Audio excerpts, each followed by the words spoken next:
Welcome, everyone.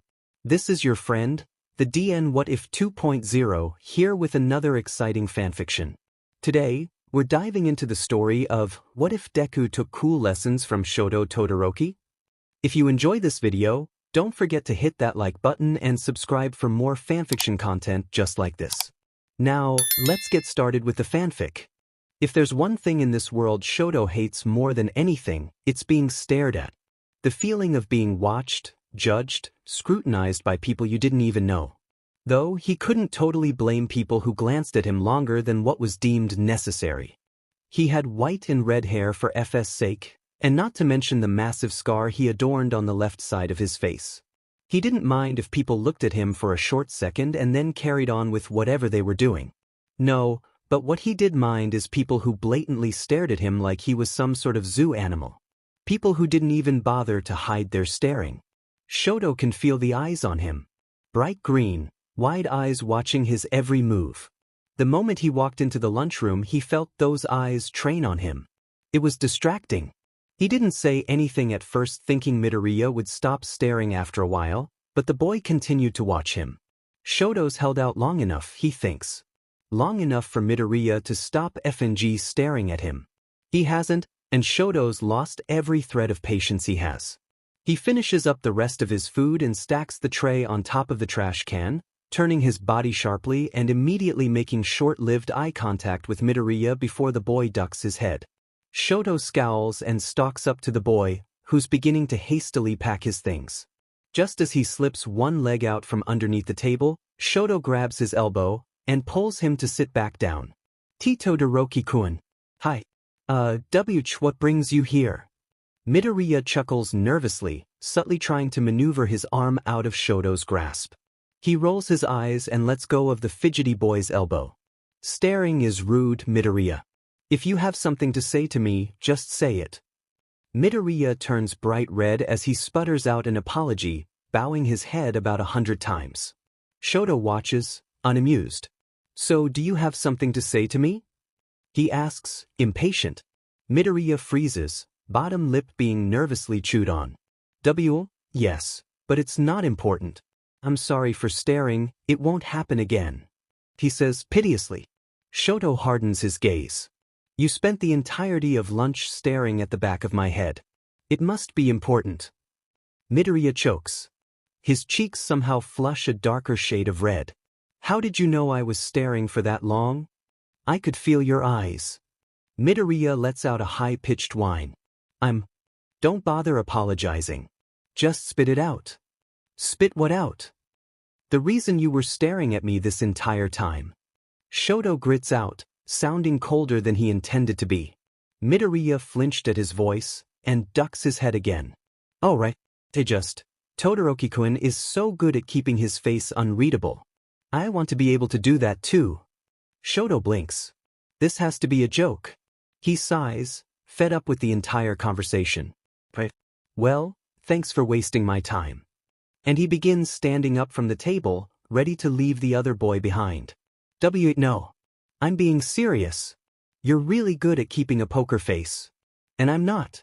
I want to learn to be cool like you.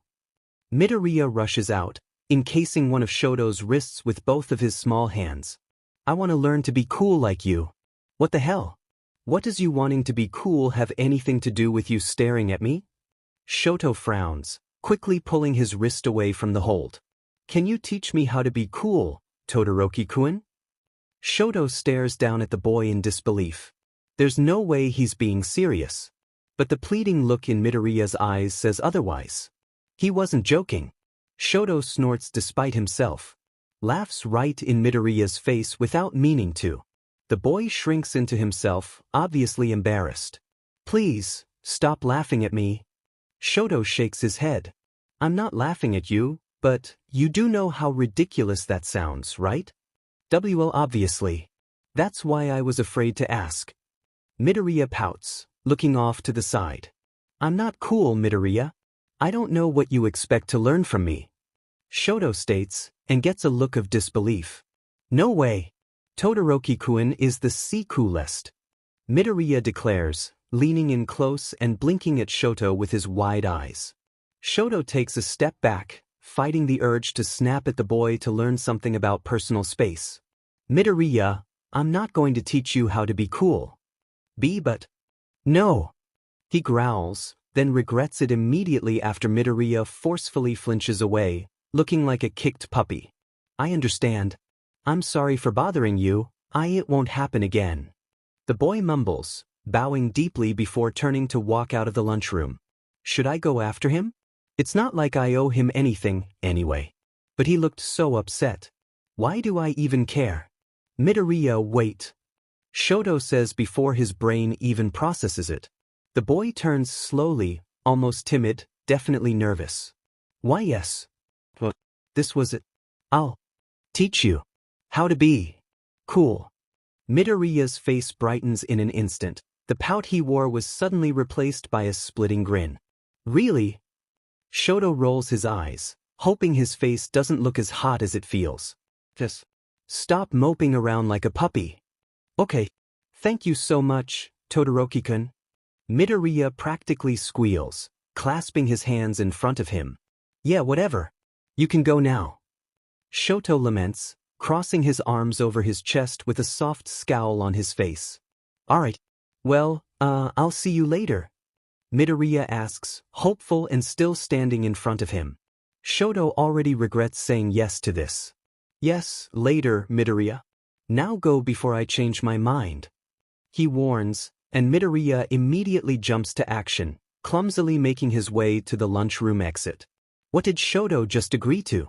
Shoto really does try to avoid Midoriya for a few days, hoping the boy would have forgotten about their agreement and leave Shoto alone. He doesn't. At all.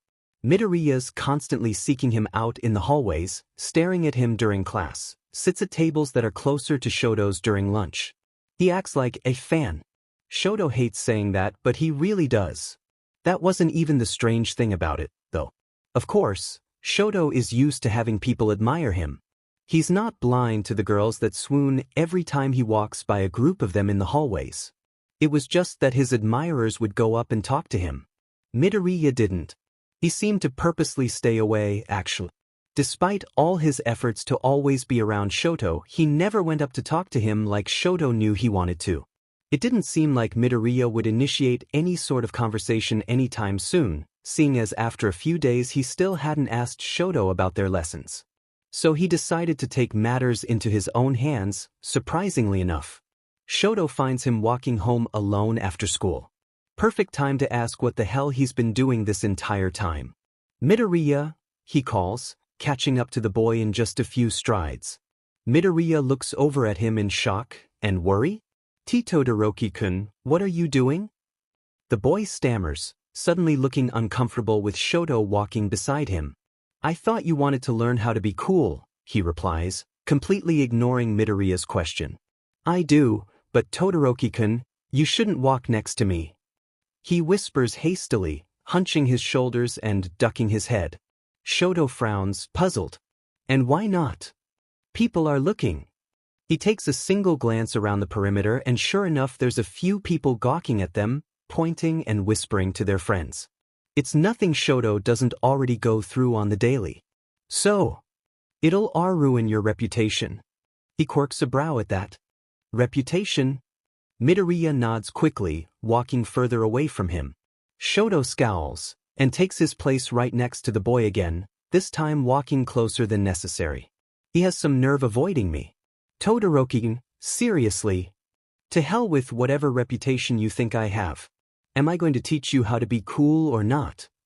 He snaps, completely done with Midoriya's bullshit.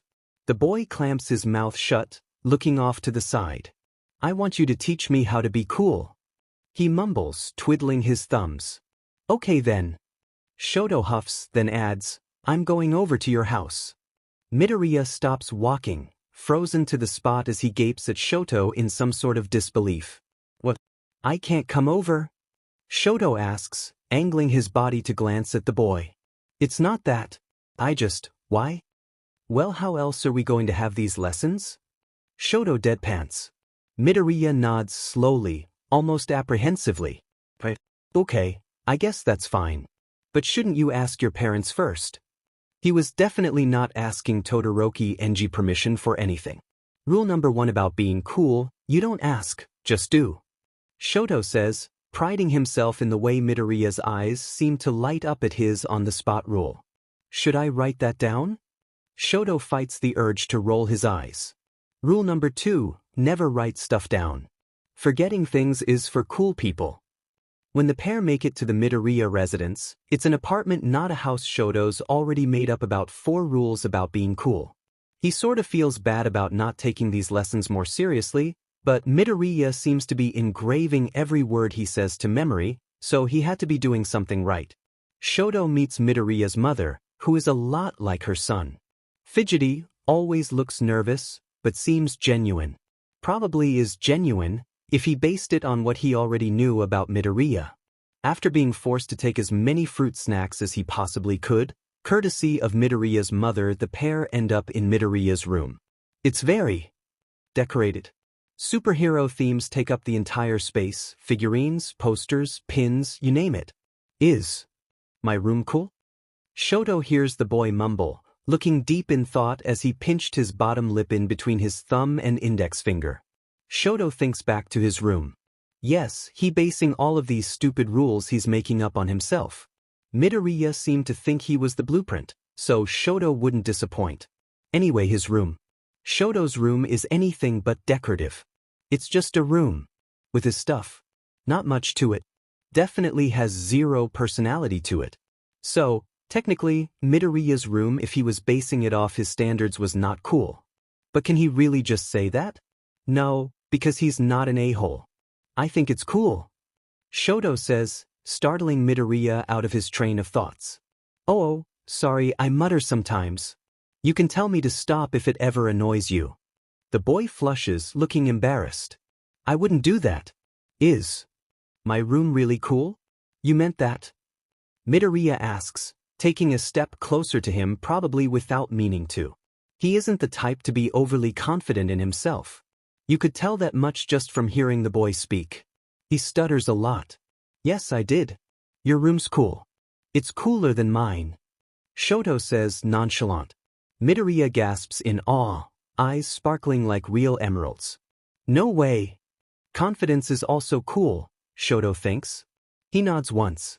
Way, then plops himself in Midoriya's desk chair. There's hero memorabilia there too. Are we going to start lessons now? Midoriya says after a moment, sitting on the edge of his bed, hands tucked in between his legs. Shoto hums. Sure. What was the last rule I said? Is that a trick question? The two-toned boy squints at the other, making him shrink into himself. Why would it be a trick question? You said forgetting stuff was for cool people. Midoriya insists, eyes wide. That's right. He did. He wasn't good at this. Well, sometimes cool people lie. Lying isn't cool, but cool people do it. Shoto quickly adheres, watching Midoriya's shoulders sag. I see. So does that mean I can write stuff down? The boy asks, a little timid. Shoto can see his hands twitching and fidgeting, like he needed to have them moving. If you insist on it, Shoto replies, shrugging his shoulders. It's important information. Of course I should write it down. All we're doing today is basic rules about being cool. You're going to be writing a lot if you plan to note down every single word. Midoriya halts in his writing. This isn't lesson 1? Shoto smiles coyly. Not yet. The next day at school is an interesting one. Shoto can hear his and Midoriya's names being whispered back and forth in the hallways as he makes his way to his homeroom class. He doesn't think much of it until he actually hears what they're saying. Did you see that freak bothering Todoroki yesterday? He's so desperate. Midoriya's such a loser. Todoroki probably felt bad for him. Bullied. Midoriya is bullied. That's what Shoto pulls from all those hateful words. It would explain a lot. Midoriya being bullied, he means. He has 0 confidence, stutters a lot, and always looks like he's trying to make himself as small as possible to take up as little space as he can. Midoriya is a good person, Shoto thinks. He's not like the other kids in their grade. Midoriya's actually very kind. Maybe that's why he gets bullied. He's too kind. Probably even to his own tormentors. Shoto could see it happening. Kids surrounding the shorter boy, calling him names, pushing him around, but Midoriya would probably have a small, strained smile on his face. He'd forgive them the second it was over and pretend it never happened. For some reason, that makes Shoto's blood boil. He walks into his homeroom and heads straight to his desk, slumping in his seat. Midoriya isn't in his seat yet. Normally, he'd be one of the first people sitting patiently for Aizawa-sensei. Shoto wonders why, even if he has an inkling about where he could be and what could be happening. He doesn't want to overstep though. Maybe Midoriya was just late. A second later, the boy in question walks in with his head low, obscuring his face away from Shoto's curious gaze. Something happened.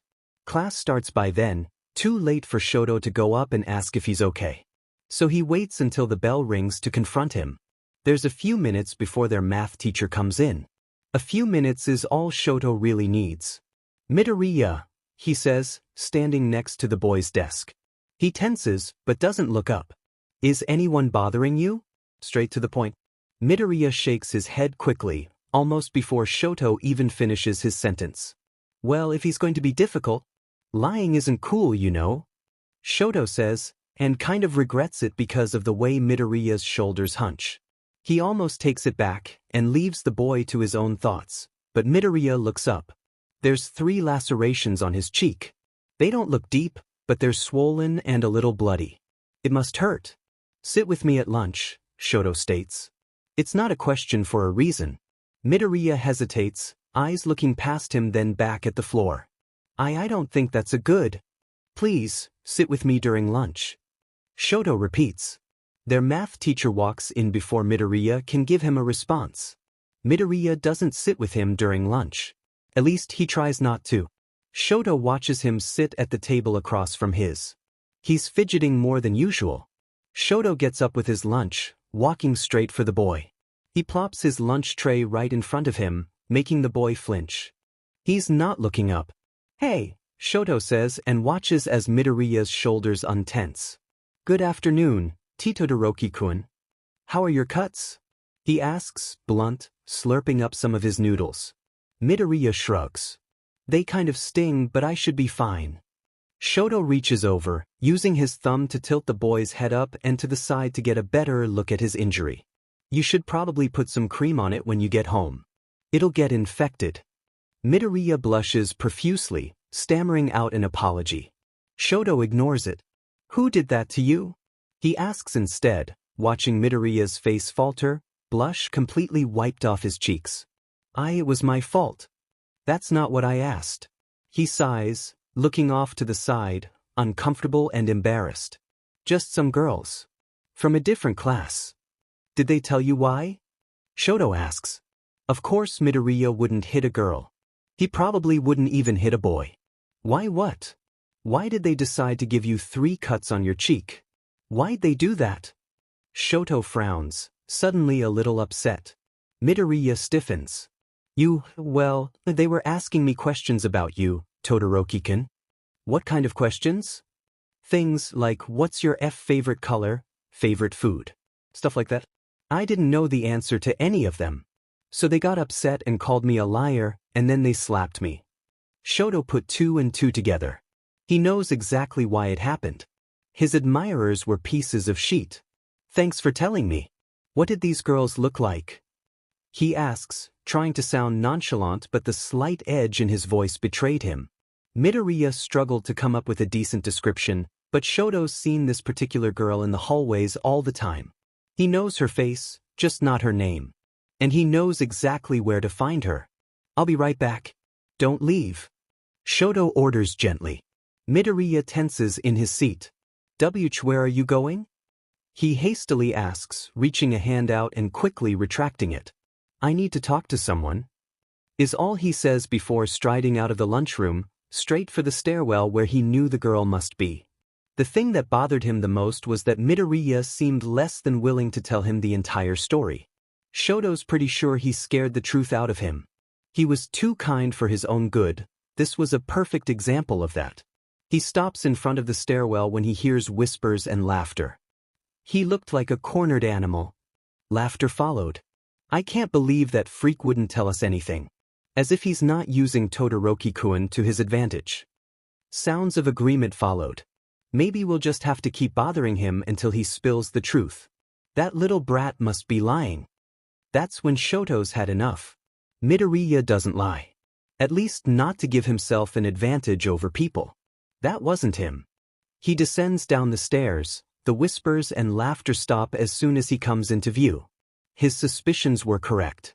The girl he's seen staring at him in the halls is right smack in the middle of a group of 4. Todoroki-kun. Hello. Were you looking for me? She speaks up, batting her eyes. What a selfish way of thinking. Not really. I was looking for the people who cornered my friend, Midoriya, today. Do you happen to know who did it? He knows it's them. He heard them say it. Admit to it.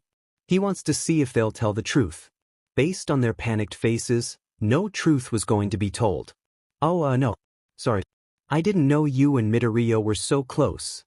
The girl says, sounding a little bitter. Shoto nods once, then shrugs his shoulders. If you guys happen to hear anything about it, please let me know. Bullies are low lives, don't you agree? The look of shock registered on their faces is enough for Shoto to feel a little satisfied, so after that he leaves, back to Midoriya. Are you okay?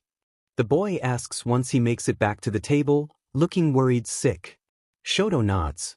Midoriya, if this wasn't clear to you already, we're friends. The boy blinks, face blank. Really? Of course. And friends take care of each other. So, if anyone else ever bothers you, just tell me, okay? Same goes to you. I'll take care of Todoroki-kun as well. Shoto lets a soft smile slip onto his face. Thank you, Midoriya. Midoriya smiles timidly at that. And Shoto can't help but to think that it's a nice one. The nicest smile he's ever seen. A few days after the incident at school, Shoto invites himself over to the Midoriya residence once again. Midoriya doesn't put up much of a fight this time, knowing well Shoto wouldn't take no for an answer. After exchanging pleasantries with Midoriya's mother, the 2 boys head up to Midoriya's room. For once, Shoto actually has something planned for these so-called cool lessons. He plopped himself on Midoriya's bed, digging flashcards out of his backpack and placing them facing down so that Midoriya wouldn't be able to see. Are we starting lesson 1 today? The boy asks, notebook and pencil already in hand as he glares at Shoto with an intense look. Shoto frowns, holding up his hand to hide Midoriya's focused face. Stop looking at me like that. You don't have to be so intense. Midoriya lets out a panicked squeak. Sorry, I won't do it again. Shoto drops his hand to the side, face blank. Don't apologize. It's fine. Anyway, to answer your question, yes, we're starting lesson 1 today. He says, holding up the cards. Midoriya's eyes widen with excitement. Wow, Todoroki-kun is so prepared. Shoto feels his cheeks warm the tiniest bit before he composed himself. Lesson number 1 is showing no emotions.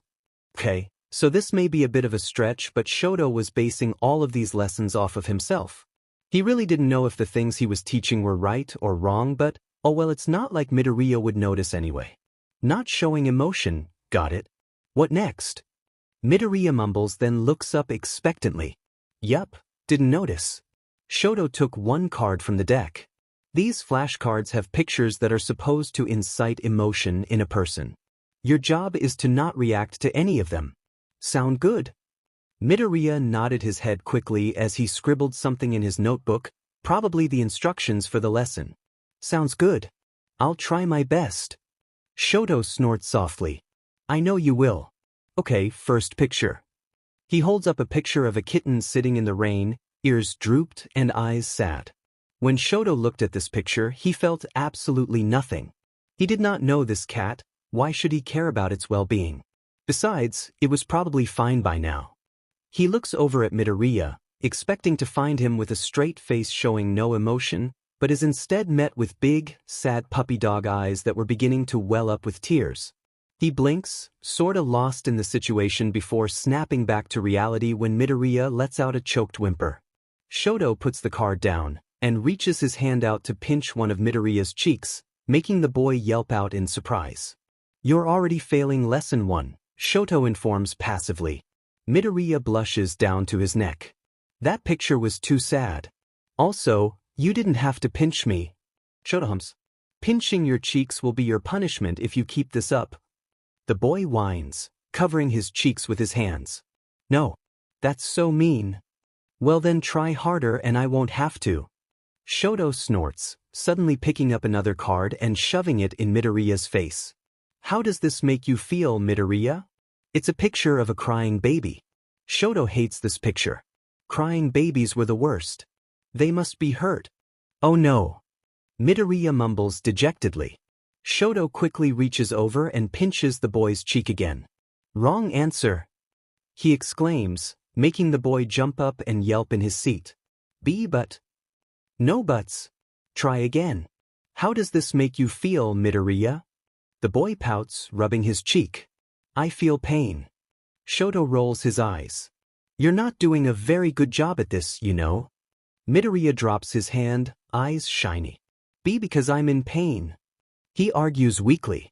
Shoto rolls his eyes again, then leans forward in his seat, getting real close to Midoriya's face and placing a kiss on his cheek.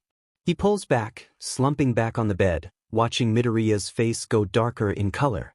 Did that make you feel better? The boy lets out a high-pitched whine, wrapping his arms around his head. Are you okay?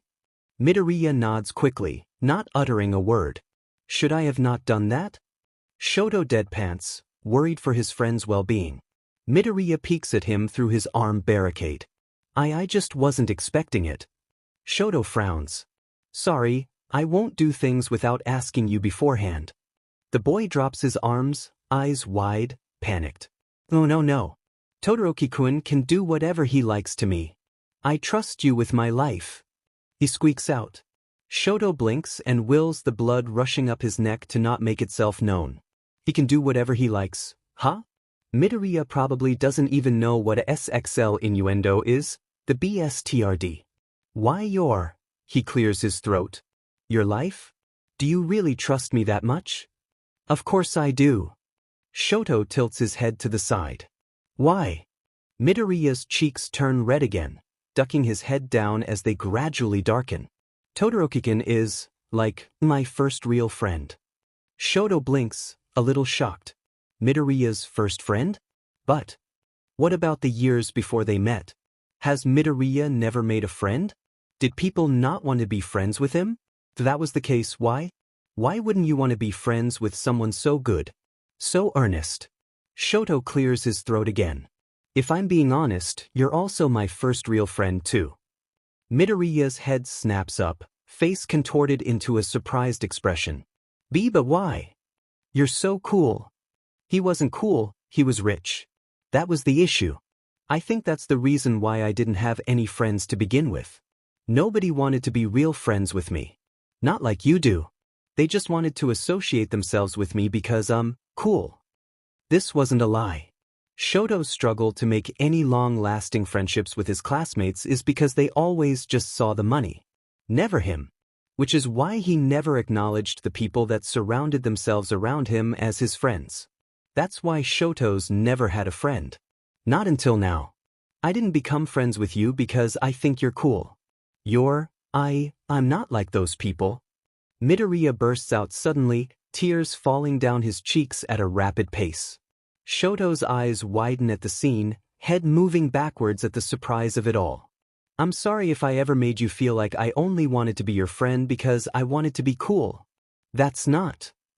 Midoriya, Shoto says, finally collecting himself. The boy hiccups to a stop gazing at Shoto with his puppy dog eyes again. I never thought that way about our friendship. Don't get so worked up, you'll get a headache. He reaches over to wipe off some of the stray tears that were still leaking down Midoriya's face, smiling softly when the boy lets out a gross-sounding sniffle.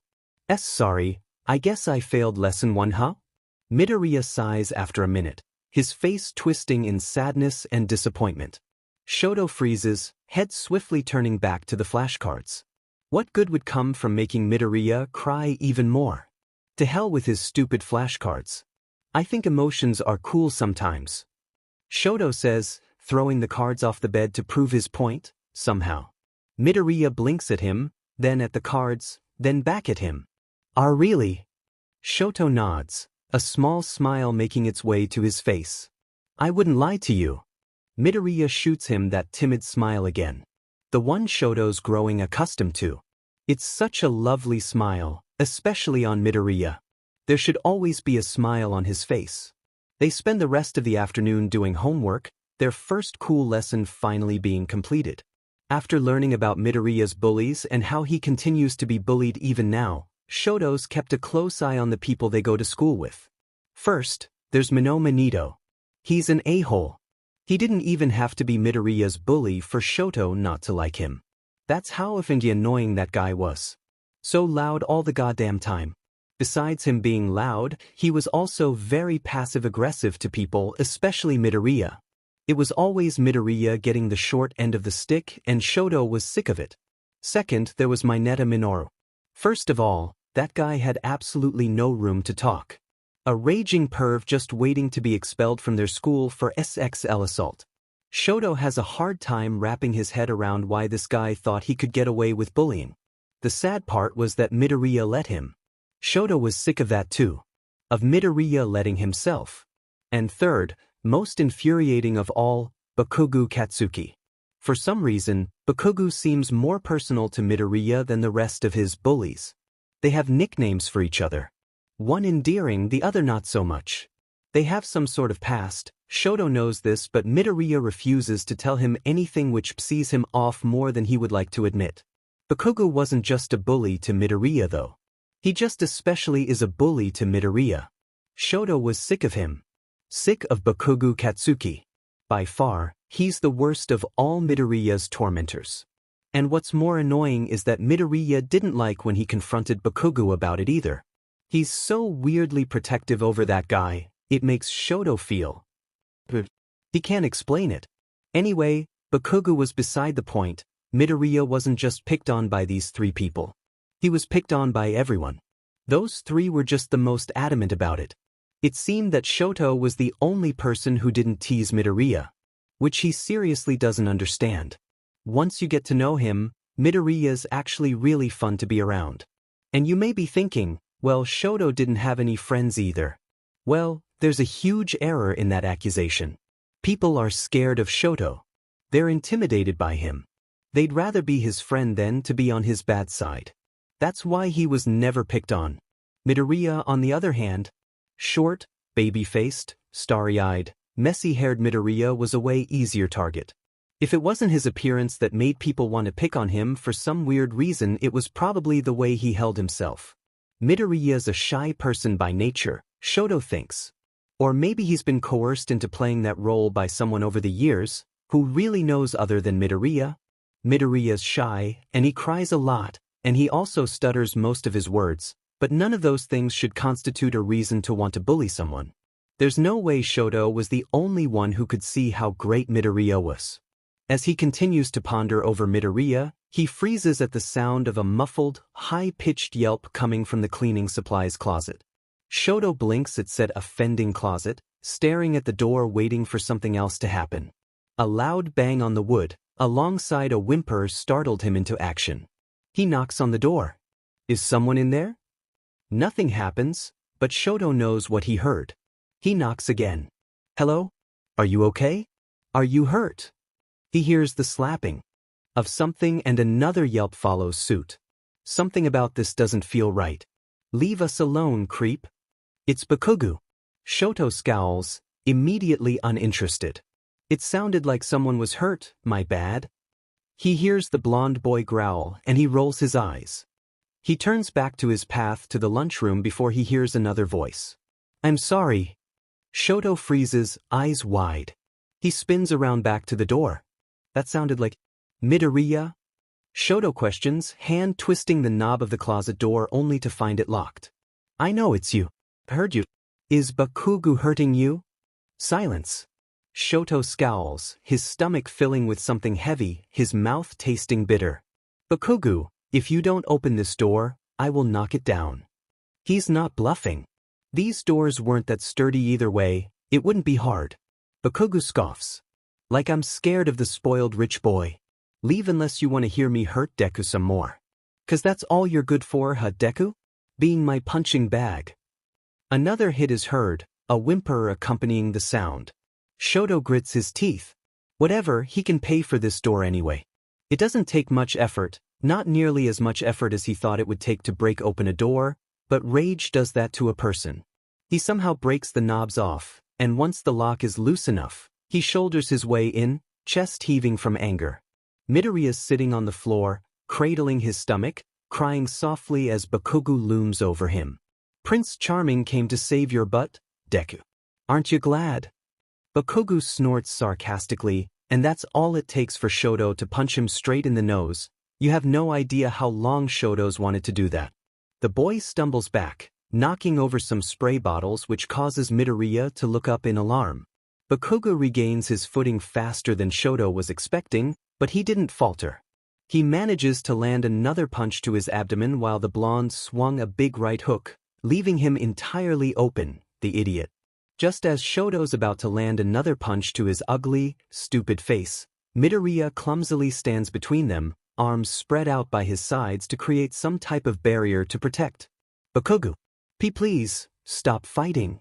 He breathes, and now that he wasn't hiding his face, Shoto could see the beginnings of a bruise alongside the boy's jaw, paired with a slightly bloody nose. Bakugo had done that. Yet, here Midoriya was protecting him once again. As if Bakugo needed protecting. As if Bakugo was worth Midoriya's protection. Shoto growls in frustration before quickly grabbing onto Midoriya's wrist and leading him to the nearest boy's bathroom. The boy tripped over himself trying to keep up with him. Uncharacteristically, Midoriya's quiet. Doesn't even bother putting up a fight with Shoto. He slams the door of the bathroom open, seeing some of the boys talking by the sinks. Get out. Shoto grits through his teeth, and the bathroom is empty in 2 seconds flat. He makes a beeline for the randomly placed bench in the middle of the room, dragging Midoriya along with him. He grabs the boy by his shoulders, sitting him down on the seat, rougher than he intended to. He crouched down in front of the boy. Midoriya refused to look at him. Midoriya, I need you to be honest with me. Shoto spoke calmly, probably too calm in this situation because Midoriya's shoulders tense like he was going to hit him. What was Bakugo doing to you in the closet? Midoriya shrugs, shakily. We were just talking. His fingers are curling around the fabric of his school uniform. He's nervous, maybe even anxious. But Shoto's too angry to think straight right now. Why is your nose bleeding? Kaken's just a little rough sometimes. If that's just how he is. No. Shoto snaps suddenly. Midoriya jumps 5 feet in the air when he does. That's not what happened. Try again.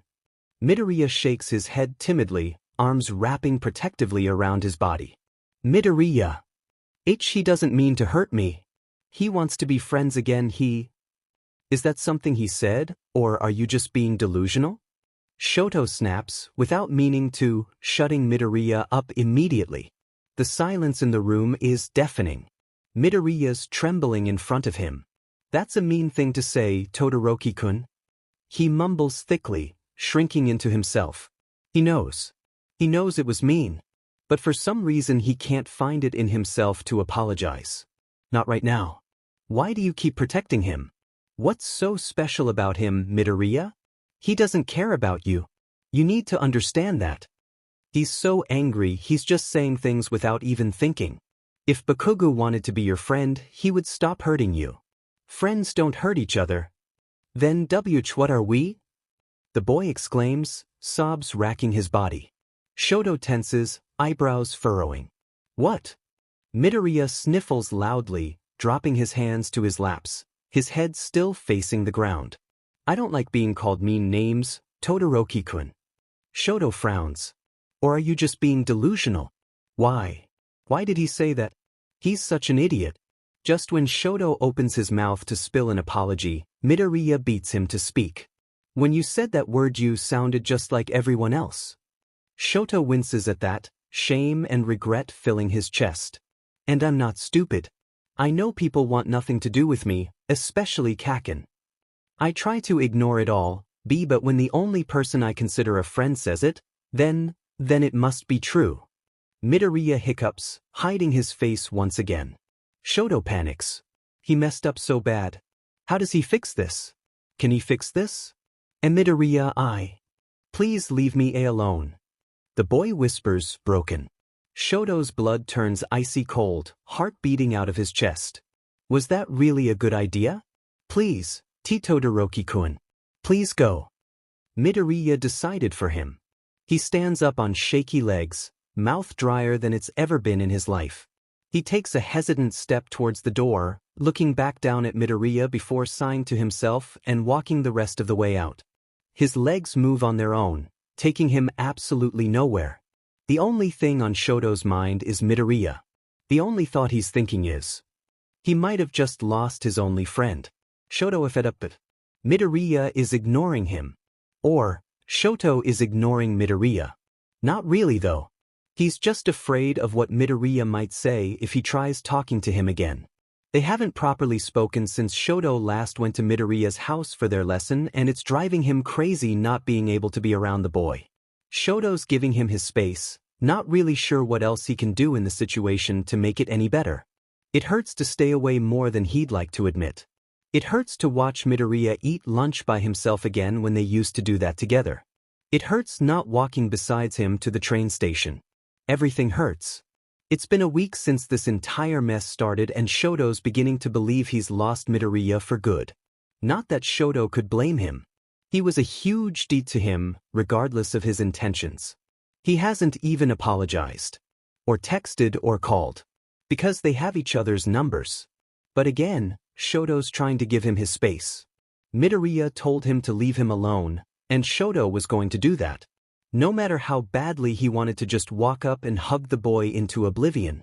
They've never hugged before, and it'd be a shame if these were the circumstances that would lead to their first hug, but Shoto really just wanted to touch Midoriya, as weird as that sounded.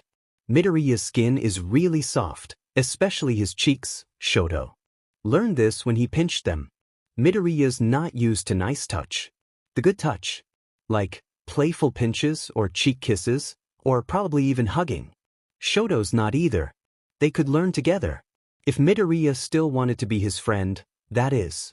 Shoto flushes a bit as his thoughts, tightening his grip on his pencil and going back to listening to Aizawa-sensei's bored voice.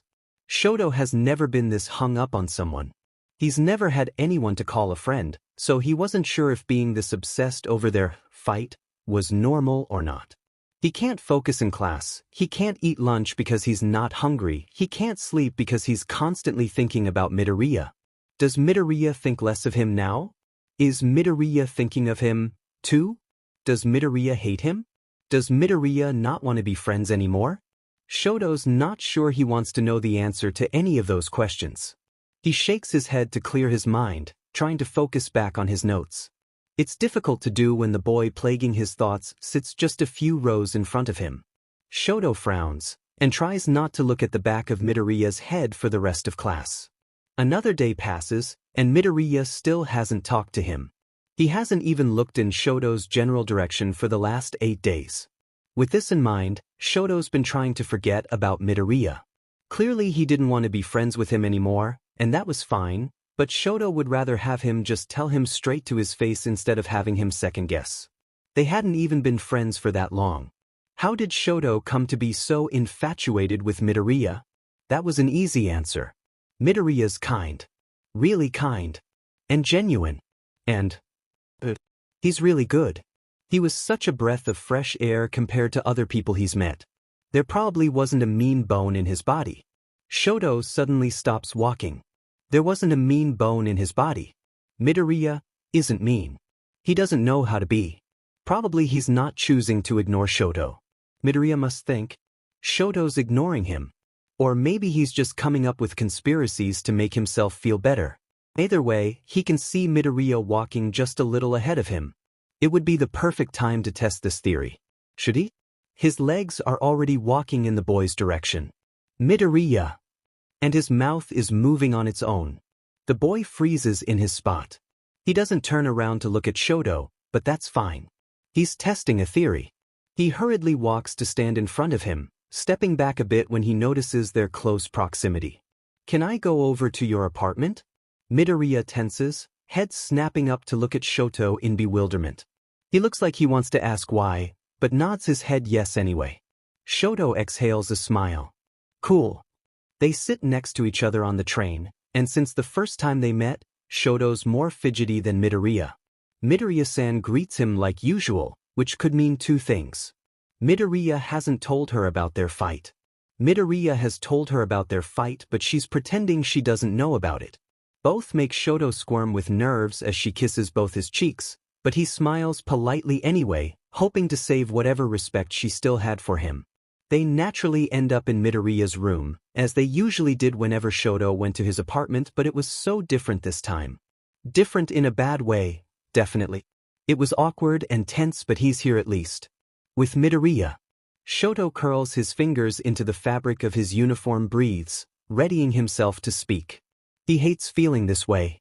Feeling like he can't talk to Midoriya. He clears his throat quietly and looks up from Midoriya's bed sheets. Remember when I said, friends don't hurt each other? He ends up saying. It isn't what he intentionally meant to say, but it's a start.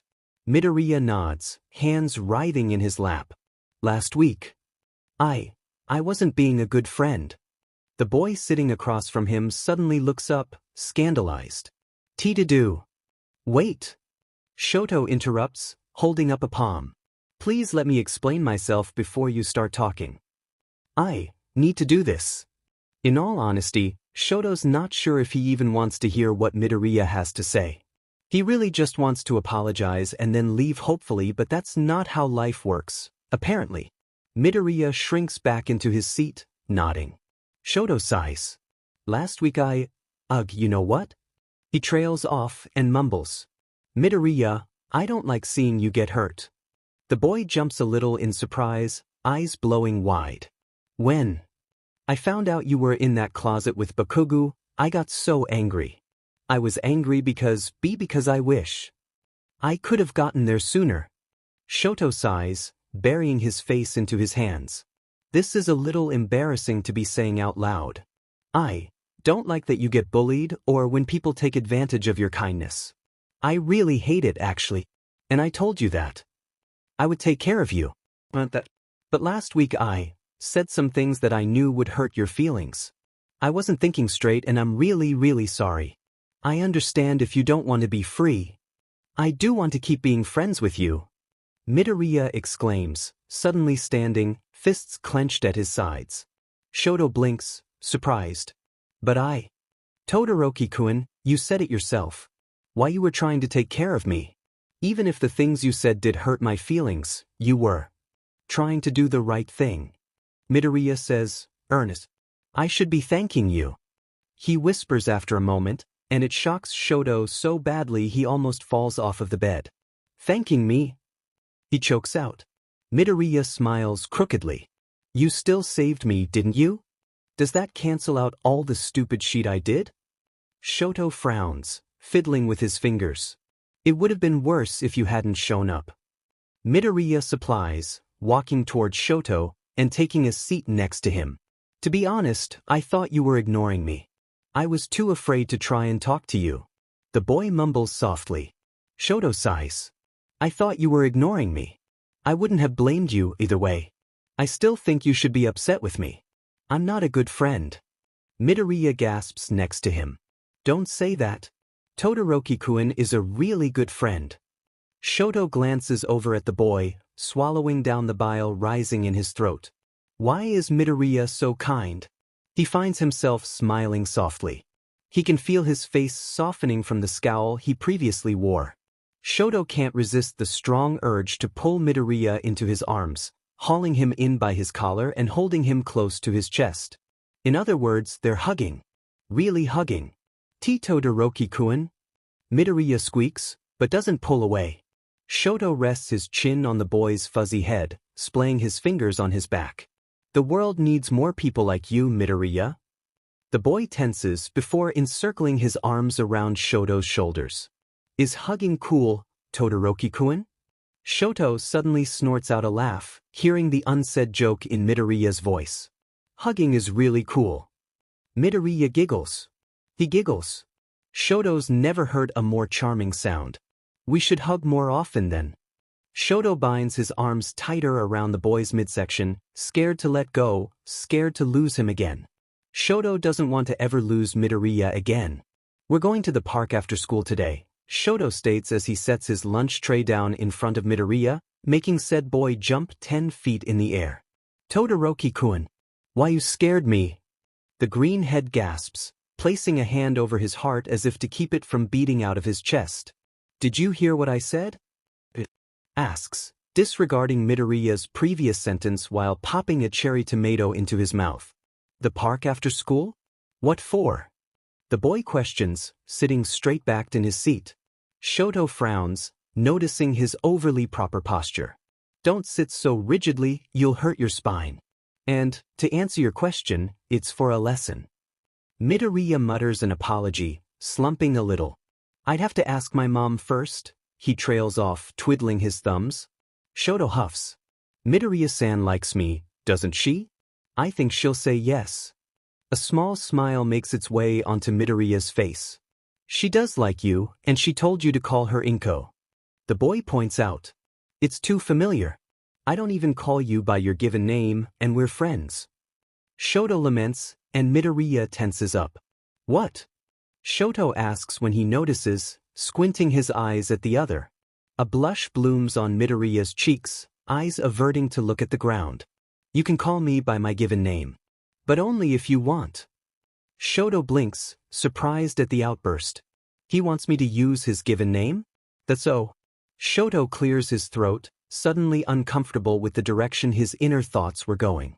You would like for me to call you Izuku? He says slowly, just to make sure Midoriya picks up on every word. Saying his name feels so right. It's such a nice name too. Izuku, Izuku, Izuku. Shoto shakes his head, clearing his head once more. There he goes again. Him and his strange thoughts. Only if Todoroki-kun feels comfortable. Midoriya stutters out. Shoto nods, pinching his thigh under the table to keep himself from grinning. If I'm going to call you Izuku, I want you to call me Shoto. Mido, Izuku immediately becomes a spluttering mess of red and green. I can't do that. Shoto frowns. Why not? We're friends. I know that. But you, it's different. Izuku exclaims, his hands gesturing wildly. Shoto rolls his eyes playfully. It's not. Just say it. Shoto. But, Todoroki-kun. Shoto. I can't. Shoto huffs. He's impossible. There's only one way to get Izuku to do anything. Consider this a mini lesson to today's real lesson. Calling your friends by their first names. Go on. Shoto says a bit smug. He's got him for sure. Izuku stutters on nothing, looking flustered beyond belief. He groans into his hands, then drops them to his side, glaring at Shoto from across the table. He looks like an angry kitten. That's Shoto-kun. He whispers, face growing red. Shoto pinches his thigh even harder, feeling flustered himself. Didn't. He clears his throat. Don't use honorifics. We're friends. Izuku whines. But I won't respond to you if you call me Shoto-kun. I will ignore you. He interrupts firmly. The boy slumps in his seat, face twisting in embarrassment. As it's Shoto. Shoto feels his neck burning, chest tingling. Is it really a good idea for him to encourage this fatal interaction? First names without honorifics? Well, it's too late to take it back now. See? It's not hard. Shoto rasps, trying not to show how much this really was affecting him. Izuku pouts, cheeks still red. I'm gonna call my mom to ask about the park. I'll be back. He informs while standing from the bench. Shoto nods, watching his every move as the boy walks out of the lunchroom. Can you tell me what the lesson's about now? Izuku asks for the third time since they began their short walk to the local park. Shoto huffs, giving in. Confidence. See confidence. Shoto hums. Izuku's shoulders hunch. I don't have much of that. Well, that's why we're here. Shoto says as they walk through the park entrance. His eyes sweep their surroundings instantly. Children playing in the playground, mothers watching them from the side, some elders feeding the birds, and near the soccer field, the high school students. You're gonna learn how to be confident. Shoto says, turning his head to glance at Izuku's face. To try and guess what he's thinking. Izuku looks puzzled. How? You're gonna talk to people? Izuku doesn't seem very keen on this lesson, immediately rejecting the idea. I can't talk to people. I can barely talk to you. Shoto frowns, angling his body to face Izuku's. You're doing this. Don't worry, I'll help you. He starts walking towards the bleachers, beckoning Izuku to follow him with a hand. The boy begrudgingly obliges, running to catch up with Shoto's long strides. So, he says once they're sitting, we have about 4 different demographics here. Children, their parents, elders, and the high schoolers. You pick who you'd like to talk to first. Izuku whines into his hands. None of them. I annoy everyone I talk to because of my stutter. Shoto scoffs. You don't annoy me. I think your stutter is charming. Charming, it's charming. What the hell? Kaken says it's annoying. The boy murmurs. Shoto's glad he doesn't question his little slip-up because not even he knows what that was about. Who cares what Bakugo thinks? He's always saying dumb things like that. Besides, who are you going to believe? Me, your friend? Or Bakugo? Shoto spews without even thinking. He's got to get control over his mouth. Izuku sighs. You, he mumbles, and Shoto smiles. But now, who do you want to talk to first? The boy pouts. What are we even going to talk about? Shoto shrugs. Izuku panics. I thought you were supposed to be helping Emi. The boy exclaims. Shoto groans into his hands. I'm going to help you. If you don't pick someone to talk to, I'm gonna drag you to someone myself. Izuku mutters something under his breath. Shoto asks him to speak up. Hey, misters.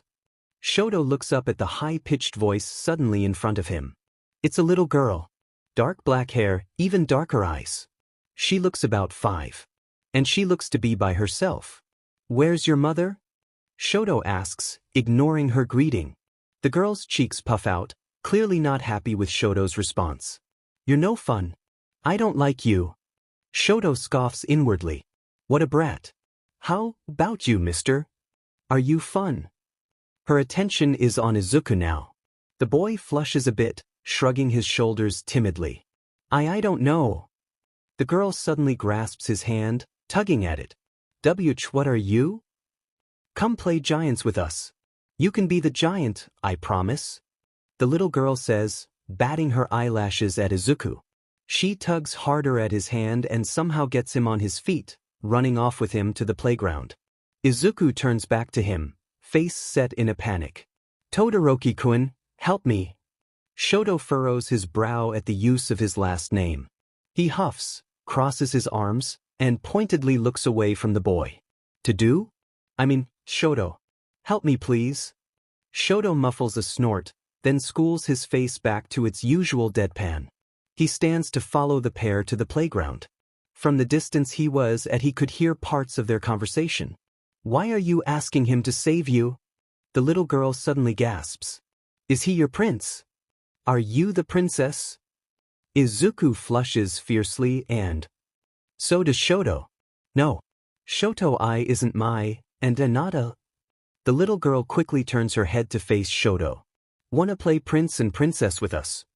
You can be the prince who saves the princess, she gestures to Izuku, and will be the evil trolls keeping him locked up in his tower. They've made it to the playground, where a group of about 5 children stood, looking hopeful at the 2 teenagers. Shoto blinks at her, then at Izuku, who's sending him a pleading look. He looks back at the girl. Sure, I'll play. The children cheer as Izuku lets out an undignified squawk. Traitor! The boy whisper yells, the children dragging him up the playground set. It's a pretty small play set, only a story high with an empty space at the center of it to give the children access to the slides. That's where they place a pouting Izuku. Right in the center. Hey mister, what's your name? The little girl whispers to him once everyone seems to be in their place. Shoto, he whispers back. The little girl grins, showing off her baby teeth. Then she turns to the rest of her friends. Sho-chan's gonna try to save his princess and we have to keep him away. Got it? Shoto smiles when the kids cheer, and at the cutesy nickname. Okay, let's play. They played Prince and Princess for the rest of the afternoon. Well, until the children's parents wrangled them up and dragged them home from the park for bedtime. When the kids had gone home, the pair had taken it as their cue to leave. So, did I pass lesson 2? Izuku asks, looking over at Shoto. Shoto thinks about what the main goal for this lesson was. The end goal was for Izuku to be able to talk to people without feeling like he's bothering them. To gain some confidence. Aizu-chan, don't worry, this is just pretend. I don't really want to hurt you. Nana-chan, the girl who had come up to them that afternoon, says after putting Izuku in his imprisonment. Shoto hears Izuku giggle. That lovely giggle of his. I know, Nana-chan, it's okay, I'm not scared. He was able to speak an entire sentence without stuttering. Even if it was to a 5-year-old. Little kids are, in Shoto's opinion, a way tougher crowd than high schoolers were. He nods. I'd say so. Izuku gasps up at him, a wide grin stretching out across his face. Really, I did? Shoto feels his face heat up at the sight. He's never seen that look on Izuku's face before. Normally, he'd just look nervous or sometimes relaxed. Sometimes he would smile a little. Never a full grin. He had such a nice, full smile. Shoto wants to see it more often. Fuya. He coughs, thankful to the setting sun that it was too dark for Izuku to make out the color on his face. You did good. I'm proud of you. Thank you, Shoto. The use of his given name makes his stomach feel weird. It doesn't feel bad, but it isn't pleasant either. He smiles down at his friend anyway, pushing the feeling away. You're welcome, Izuku. We should hang out today, Shoto says, a few days after their second lesson. They were spending lunch inside the classroom this time, Aizawa-sensei allowing them to just this once. Izuku's forehead pinches in confusion. Hang out? For a lesson? Shoto shakes his head and looks off to the side. No, like just hanging out. Together. For fun. He really hopes Izuku doesn't bring up the fact that they technically hang out every day, anyway. Shoto wouldn't count it as hanging out, though. They're at school. And yes, they went to the park the other day, but that was for a lesson. So, yeah, maybe Shoto wants to spend time with his friend outside of school for no reason other than just because he wants to. Sure, if that sounds fun. Izuku murmurs, halting whatever self-conscious thoughts were swirling around in Shoto's head. He lets out a puff of air, shoulders untensing. Why was he so worked up about this anyway? It's just Izuku. His friend. Where would we hang out? Izuku asks, shuffling a bit in his desk chair. He scooted his chair closer. Not that it made much of a difference, but Shoto had a better view of all the freckles Izuku had on his cheeks. Yes, Shoto was sitting at the opposite end of the desk. The back of a chair propped against it, legs spread so wide so that he could see Izuku properly. That was normal, right? To practically almost rip a hole in your breathes just to be able to look at your friend while you ate lunch? Shoto doesn't want to dwell on the answer too much. As it's Shoto. He blinks, Izuku coming back into view, his inquisitive expression turning into one of concern. Shoto feels his neck heat up, not his face, thank God, for some reason. Probably at the use of his first name. He's still not used to it. It's been a few days, sure, but Izuku seems to be dealing with it just fine. In fact, he seems better than fine about it. Is this really just affecting Shoto? Or is Izuku just really good at keeping his? Shoto. His voice is firmer this time. No stutter. It makes Shoto's stomach flutter. Yeah. Sorry, I keep getting distracted. He says lamely. He's zoned out twice already. Twice too many. It's embarrassing because Izuku's the reason he keeps getting distracted. His mind wanders so quickly, he doesn't even realize what's happening until Izuku snaps him out of it. Are you sure you want to hang out today? You seem kind of, and not okay. The boy asks quietly, as if he was telling Shoto a secret. As if there were other people in the classroom with them. As if Shoto didn't already know he was acting weird. I'm totally fine. I was just thinking. He supplies, trying to keep his voice leveled. Izuku doesn't look convinced. Thinking about what? Minute. What is he supposed to say? I was thinking about you, dearest Izuku. No, he definitely couldn't say that. And where had that weird accent come from? I was thinking about where we were going to hang out. I was coming up with ideas in my head. Shoto rushes out his last sentence, and he hopes it doesn't come off as nearly as suspicious as it did in his own ears. Oh, what ideas did you come up with? Izuku asks, unfazed with Shoto's idiocy. He's absolutely clueless, bless his heart. Oh shit. He wasn't thinking about places to hang out. What does he say? Karaoke is the first thing that comes to his head, and he just goes with it. There's no way Izuku would agree to it anyway, right? I've always wanted to go to a karaoke night. The boy cheers, his hands tightly coiled in fists to show his excitement. Shoto wants to facepalm so badly. Of course Izuku would have said yes to anything. He's so incredibly stupid for not realizing this sooner. Oh really? Shoto mumbles mostly to himself. He would try to convince Izuku that they should go someplace else, but he just looks too excited. He can't take that away from him. It's his own fault he's in this mess anyway. He'll bear the embarrassment. Come on, Shoto, faster. Izuku urges, tugging at the boy's wrist, leading them to the entrance of the karaoke bar. Shoto looked up at the last minute.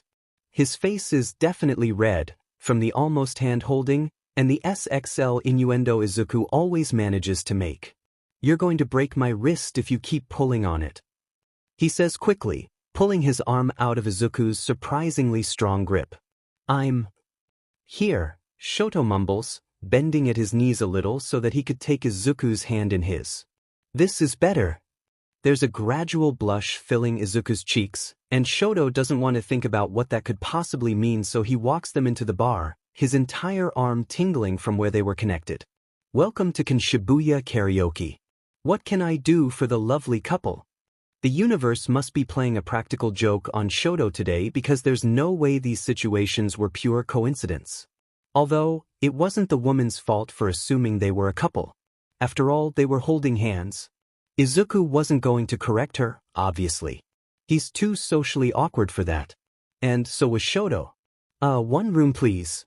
Shoto says after clearing his throat in case his voice cracked in the middle of his sentence. That'd just be the cherry on top of this entire exchange. Perfect. Anything else? This woman is very enthusiastic. He supposed she had to be, considering her job. No, that'll be all for now. He smiles nervously, swiping his father's credit card without a second thought. It was only 4,000 yen. Not that expensive. His father surely wouldn't notice.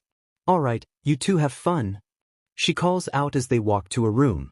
Izuku surprises him by sending the woman a timid wave over his shoulder before turning back around, hands still fitted with Shoto's. Oh my god, they're still holding hands? Whatever, just be cool. Be cool. Izuku thinks you're cool. Why didn't you correct the W woman when she said we were a CC couple? Izuku asks once the door is shut. Like the question shouldn't be heard by anyone else. For a split second Shoto wants to shoot back. Well, why didn't you? Because he's panicking. But he can't do that. So instead he says, because sometimes they give lovers discounts. They don't do that. Ever. But the lie sounds pretty believable to him, so it might to Izuku. Wow. The boy gasps, stars in his eyes. I didn't know they did. Did you save yen? How precious can you get? Stop it. So, why is he thinking these things? Why is Izuku suddenly so irresistibly cute? Shoto nods absent-mindedly. I did. Thanks for going along with my plan. He drops Izuku's hand and quickly walks over to the machine to hopefully create a distraction for the boy. So, what song do you want to sing? You want to sing a duet? A solo? Whatever you want. Shoto says, scrolling through the many songs there was to offer. And suddenly he's forced to remember that he also has to pick a song. Great. There is a S song I really like, right now. Izuku admits, slowly coming up from behind Shoto to stand next to him, looking at the songs as he scrolls through them. Oh really? Shoto gulps, backing away from the machine. You can look for it, then. I'll wait my turn. Thanks. The boy beams. He's smiling again. Grinning. You love it when he grins, huh? Shut up. When had Shoto's inner thoughts become so annoying? Probably when Izuku started appearing cute to him. Suddenly, there's loud electric guitar blasting through the speakers, startling the living hell out of Shoto and almost making him kick over a very expensive-looking vase.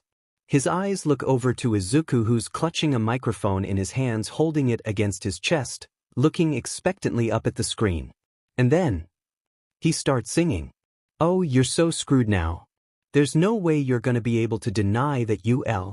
He collapses on a nearby couch, head in hands, face beetroot red. Why hadn't Izuku told him he could sing? A warning would have been extremely nice. Thankfully, the song doesn't last long. It fades out to an end with Izuku breathing a little harder than usual, a bright grin still planted on his face. Shoto can't do this. He can't. This should be considered torture. It's not torture if you secretly like it. His head needs to shut up. How did I do? Izuku asks, excitedly bouncing over to where Shoto sat, joining him. He didn't stutter. You think it's cute when he doesn't stutter because that means he feels safe. Nope. Not happening. I didn't know you could sing. Shoto rasps, then coughs to clear his throat. You have a lovely voice. A blush now accompanies the grin on his face. Double kill. This is overkill if you ask Shoto. How much more could he possibly take? Thank you. What song did you pick? Izuku asks, handing him the mic. Dread sinks into Shoto's stomach. He really is gonna have to sing, huh? A month and a half ago he wouldn't even have given what song he would sing at karaoke a second thought, because he never went to karaoke in the first place. You can pick for me. I don't know many songs. Shoto sends Izuku an awkward smile, hoping it doesn't show the fact that he hasn't given his song choice any thought. Izuku's eyes light up again. Shoto wants to blush, but he refuses to let Izuku see him like that. He can't. I'll pick a real good one, don't worry. The boy says happily, determinedly scrolling through the song choices like he already had one in mind. The beginning of Part of Your World starts playing and Shoto knows this is his end. A Disney song? Really? Shoto grumbles, and Izuku's grin widens somehow. The lyrics are coming on screen. Here goes nothing. By the end of the song, Shoto's entire face is bright red, and he's gripping onto the hem of his shirt so tightly it might leave permanent wrinkles. He puts the microphone down on the table in front of them and buries his head into his hands again. It is his safe zone. He will stay there. Shoto, why you didn't tell me you could sing? Izuku sounds incredulous as he stirs him a bit by shaking his shoulder. Shoto groans. I can't sing. I was just trying really hard to impress you. It goes unsaid as it should. There's no way he's ever saying something like that out loud. You can sing. Why, you sounded just like a prince. That doesn't help with the embarrassment. But at least Izuku tries. We should sing a duet. Izuku suggests, and Shoto almost denies him, but when he catches sight of Izuku's excited form hovering over the machine again, his mind immediately short-circuits. He can't say no. So he's going to sing this duet to the best of his abilities. Hanging out was more fun than I thought it was going to be. Izuku exclaims, arms making big gestures as he speaks. Shoto smiles fondly at him from the corner of his eye. He's glad one of them had fun. Not that he didn't enjoy his time with the boy, it was just that most of his time was spent trying not to word vomit all his thoughts. Would you like to do this again sometime? Shoto asks. Izuku immediately agrees to it. That night when Shoto lies in bed, going over the entire day in his head, replaying the moments that made his stomach feel weird, a distant thought comes to mind. Izuku is becoming someone I care about more than anybody else. So what are we doing in my R room again? Izuku asks, fidgeting as he stands next to his closest. Shoto smiles reassuringly, at least he hopes it's reassuring, and sets his backpack down against the foot of the bed. Lesson 3, How to Dress Cool. Izuku's eyes widen, eyes shining like stars. Shoto fights the urge to look away. Wow! He gasps, mouth forming in O shape. Before we figure out what you need help with though, I need to see how you dress outside of your uniform. So, pick out an outfit for yourself and I'll see where we can go from there. Shoto says, trying not to sound creepy. No, this wasn't a scheme to see Izuku without a shirt on. At all. It was nothing like that. This was for a lesson. You perv. Shut up.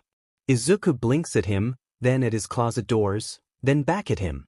If he was being honest, all this staring's making Shoto nervous, so he steps forward to open the white doors of the boy's closet himself, surprised at how neat all of his clothes were. So, all I have to do is pick an outfit? Izuku wonders out loud, green eyes flickering over to stare at Shoto's side profile. Lately, looking into Izuku's eyes has become more of a challenge than getting out of bed in the morning. Which is a shame. Shoto really likes Izuku's eyes. He quickly nods yes to the boy's question when he realizes he's just been staring at the pile of colorful shirts on one of the shelves. Teach, that sounds easy enough. Izuku mumbles, then moves closer to Shoto's side, most likely to start rummaging through his clothes, but Shoto panics anyway and backs away quickly. So quickly he almost knocks into Izuku's desk, the hero action figurine standing there, teetering side to side but not falling over, thank God. So, I just pick what I would wear on the weekends? Izuku asks to clarify. He's looking at Shoto. He can sense his eyes burning holes in the top of his head. But Shoto can't look back, so he pretends he's cleaning his shoe. Yeah, pretty much. He answers without looking up. Izuku doesn't seem to notice his lack of eye contact, humming a response before turning back to his closet. Shoto sighs quietly to himself, heart hammering lazily in his chest. He has got to get a hold of himself. He has a reputation to uphold. Be cool. Be cool. Okay, I'm gonna change now. Not cool. Not cool. Shoto somehow slips off the bed, falling right on his but onto the hardwood floor of Izuku's room. He hopes Izuku isn't looking, praying he's too busy to care for him at the moment. Shoto! Are you okay? Izuku crouches in front of him, a hand hovering above his knee. No. He is not okay. Especially not with Izuku so close. He makes the fatal mistake of letting his eyes lift from the ground. He draws in such a violent gasp, he begins coughing, scrambling backwards to try and get away from the sight in front of him. He backs his head into the footboard, sounding off a louder bang. The dull ache in his but now being complemented with a pounding in his head. Shoto! Why aren't you wearing a shirt? Shoto tries to keep the hysteria out of his voice, but he feels like he's going crazy. His eyes are permanently glued to the floor. He's not risking another glance at a shirtless Izuku. He has more muscles than you imagine, doesn't he? The perfect amount of muscle. Not too much, not too little. He's lean. He's in shape. He getting changed. I'm so sorry. The boy stutters, immediately putting space between him and Shoto.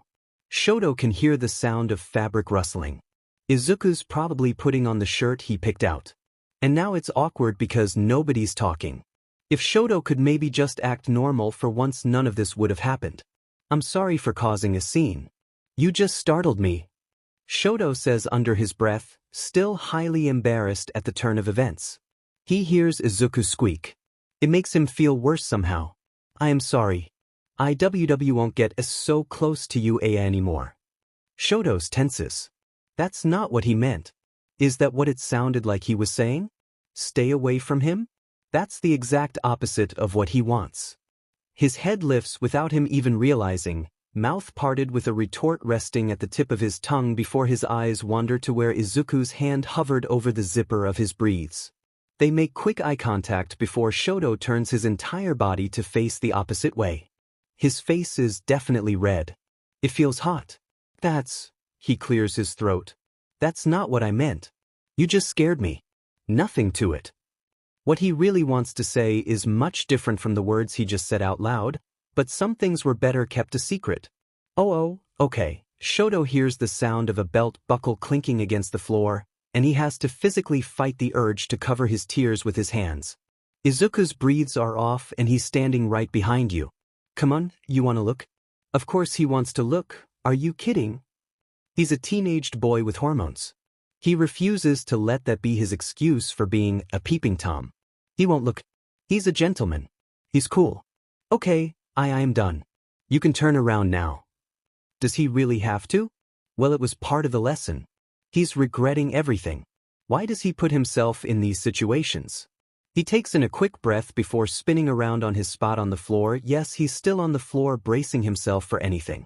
Izuku stood there, straight-backed, wobbly smile on full display as he spread his arms to his side, probably to give Shoto a better view of his outfit. Speaking of outfits, it's not bad, Shoto comments, truthfully. It really could have been worse. The boy's wearing a bluish-tinted shirt that reads the word hoodie in kanji and some plain black shorts. It definitely wasn't anything special, but it's not like he was expecting much anyway. Really? Izuku asks, hopefulness glinting in his eyes.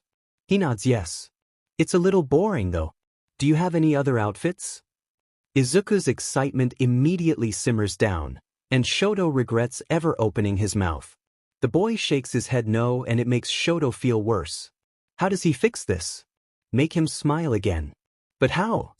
If that's okay, you can come to my house and borrow some of my clothes. What is go to your house?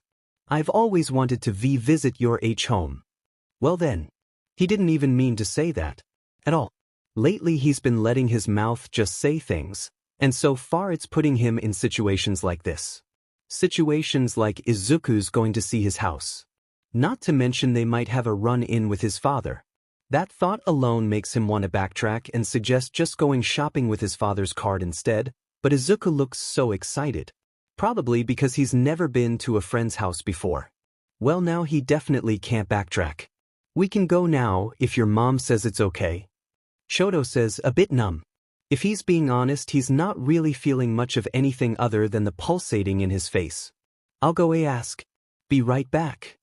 Izuku squeals, he's so excited, god damn it, rushing past him to the kitchen where his mother had been cooking something in a crockpot. Shoto sighs to himself. He has a feeling that somehow this wouldn't end well. Wah, Shoto, your house is so appealing, Izuku says dreamily. He looks around, mouth hanging open as he looks around the living room with stars in his eyes. Shoto cracks a small smile at his childishness, busying himself by kicking off his shoes. He checks the time on his phone for the 6th time since they got on the train. They still had about 2 hours before his father got home. They'd be fine. He'll just have to rush Izuku a bit. I can give you a tour another time. I don't want you to go home too late, otherwise Midoriya-san might hate me. You know, considering how jittery he feels at the moment, Shoto's doing a damn good job at not showing it. Oh, okay, that's fine. And my mom wouldn't hate you. She adores you. Izuku smiles, a bit cheeky if you ask him. I adore her son, isn't that funny? It's not. At all. It's a curse. We should go to my room, Shoto chuckles nervously, gesturing towards the hallway that leads to his bedroom. Izuku nods excitedly, following closely behind Shoto. So close. Too close. They walk into his room and Shoto makes sure to shut the door closed behind him in case Fuyumi comes home from work early and decides to embarrass him. Shoto would rather take his sister's embarrassment than Enji's wrath any day.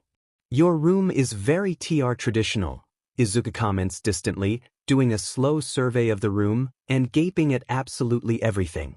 Shoto moves to set his backpack down next to his futon. Yeah, my family's very He tries and fails. He CKS at this. We should start picking out some clothes, Shoto prompts, watching Izuku snap out of his little trance. His cheeks dust pink, and it's unbearably cute. Alright, sorry. I won't get distracted anymore. The boy promises, puffing out his cheeks with a determined expression. It does nothing to soothe Shoto's already pounding. It's fine, he adheres, turning to his closet and pretending to rummage through his clothes. An hour passes by without either of them noticing, and so far they've only picked 2 outfits, all consisting of Shoto's oversized clothing. Well, oversized on Izuku. Because he's tiny. He looks so cute in your clothes. Tiny. You just want to hug him, don't you? Hug him and never let go, huh? He feels a very violent blush creep onto his face as Izuku slips on one of his hoodies. He's practically swimming in the fabric, making sweater paws with the sleeves and waving them around a bit. It's too cute. Way too cute. Shoto's going to explode. Implode. Self-destruct. I like this one. It's super comfy. Izuku says. It sounds muffled to Shoto, but at least he kinda hears him. And then, you can keep it. Slips right out of his mouth before he can even think about it. Izuku looks up at him through his long eyelashes, round doe eyes blinking at him. Keep it? But this is yours. Come up with a reason as to why you're giving it to him, idiot. You can't just give your clothes away and expect it. I never wear it anyway. And it looks better on you. Maybe he shouldn't have said that last bit. Izuku looks at him a bit apprehensive, before smiling. Hey then, if you don't mind, I would love to keep it. Izuku sighs, bringing the fabric from his hands up to his nose. It smells just like you. They both freeze. I'm so sorry. That CC came out WW weird. It's just, why you smell are really nice and... The sound of the front door opening shuts Izuku up quickly. All the blood drains from Shoto's face. Is it him? Has it really been 2 hours? Did he come home early? Shoto, are you home? It's his father. Holy shit, it's his father. Is it Shoto who's? He panics and starts trying to pull Izuku towards his closet. Maybe I can hide him. He's small enough. He can fit in the closet. Hide until his father is stuck in his office. Shoto can sneak him out. Ryu? Izuku, I need you to get in the closet. Shoto whispers, pushing him with more urgency as his father's heavy footsteps get closer and closer to his room. Izuku's face crumples with worry. But why? Who's that guy? Is he? Izuku, please just get in the closet. I promise I'll answer your questions later. His bedroom door slams open. Izuku jumps in his hands, and it makes him hold on tighter. The two-toned boy gulps quietly, feeling the burn of his father's eyes on his back. Shoto. Who's this? Enji's voice is too calm. There's someone else present, of course he's not going to act up. Shoto sighs, then lets his arms drop to his sides. He's accepting defeat, but that doesn't mean he won't try to protect Izuku if that's what it comes down to. Enji wouldn't put a hand on Izuku. At least, that's what Shoto hopes. He turns around slowly, making sure Izuku is well hidden behind him. He's way shorter than Shoto is. Enji won't be able to see him. This is my friend, is all he says. What else does he really need to know? It's not like he cares about Shoto's social life anyway. I assumed he was. His father says gruff. What's your name? Shoto's tenses. He's addressing Izuku now. He hears Izuku stir behind him, and from the corner of his eye he can see he stepped forward a bit. He's not so hidden now, and it makes Shoto feel extremely wary. I'm Midoriya Izuku, sir, the boy mumbles, and Shoto hopes that's the end of it, but he sees something in his father's eyes that signifies trouble. Speak up, boy. I can't hear you if you mumble. And stop stuttering, it's very agitating. Shoto hears Izuku inhale sharply at the word agitating. No, this isn't okay. This is beyond not okay. This is the worst possible situation playing out right in front of him. His name is Midoriya Izuku, now get out. Shoto speaks up, glaring daggers at the man. How could he so easily insult somebody like that? Without even thinking about it. It makes Shoto so angry. His father glares back tenfold before huffing a sigh. Very well. Next time you want to invite incompetent people into my house, you ask permission first. Shoto has to resist the urge to plunge forward and punch his father square in the jaw. He scowls instead. Get out, he repeats, the edge in his voice not being able to be contained. Izuku's trembling behind him. He can feel it in the way Izuku's hand has entangled itself in Shoto's shirt. He can feel the slight vibrations. His father sends him a final glare before strutting out his room, making sure to slam the door as he goes. Izuku lets out a quiet whimper at the sound. Shoto lets out a sigh of relief. At least that's the end of it. He turns to face Izuku, watching the boy sink further into the oversized hoodie he still wore. It reminds Shoto of the moments before his father ruined everything. Izuku had said he smelled good. Please don't take what he said to heart, Izuku. He's an idiot. A loud, gross-sounding sniffle pierces the air, and that's when Shoto realizes Izuku's crying. He panics. What does he do? Should he beat his dad up? Would that make him happy? Suddenly, there's arms encircling his waist, and a warm body pressing itself against his. They're hugging again. Izuku. Cici, can we hug? Just for a while. The boy whispers, pushing his face deeper into Shoto's shoulder. Shoto draws in a shaky breath. Be cool. He's just nervous. Comfort him. Sure, yeah, of course. That wasn't cool. Well, Izuku didn't seem to notice. They stand there in the center of Shoto's room, clutching onto each other like they were afraid something would rip them apart. Shoto's glad he's not the only one holding on this tight. Shoto has come to terms that he has a problem. A problem involving Izuku, but not necessarily being his fault. Izuku's pretty oblivious in this entire situation, thankfully. Or not thankfully, who really knows? He likes Izuku. He hasn't said those words out loud, nor has he thought to think about them in his head. He kind of just does. He figured it out a while ago, actually. After their fight, when they hugged for the first time. Since then it's just gone uphill. Or downhill. He doesn't really know which. It's all a mess. He's a mess. His feelings are a mess. But liking Izuku is worth all the trouble. He doesn't have a problem with himself for liking a boy. That's the least of his worries. He's more concerned about if Izuku likes him back, or if Izuku is even into guys. He would confess, it's just not the right time. No, you can't do it because you're scared. You're scared it'll ruin your friendship. You're scared Izuku is gonna hate you. You're scared of rejection. Well, okay, fine. Shoto can't confess. He can barely look at Izuku without his face turning scarlet. And another development in this crush of his is not being able to have a proper conversation with him.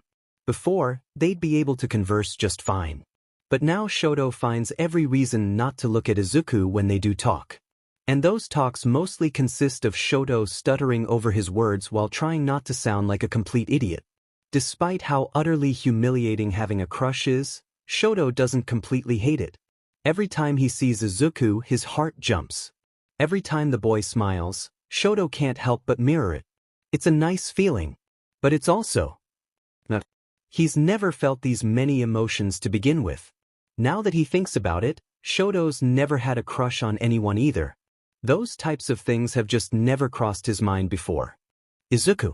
Before Izuku. You sound like such a sap. Well, maybe because he kind of is?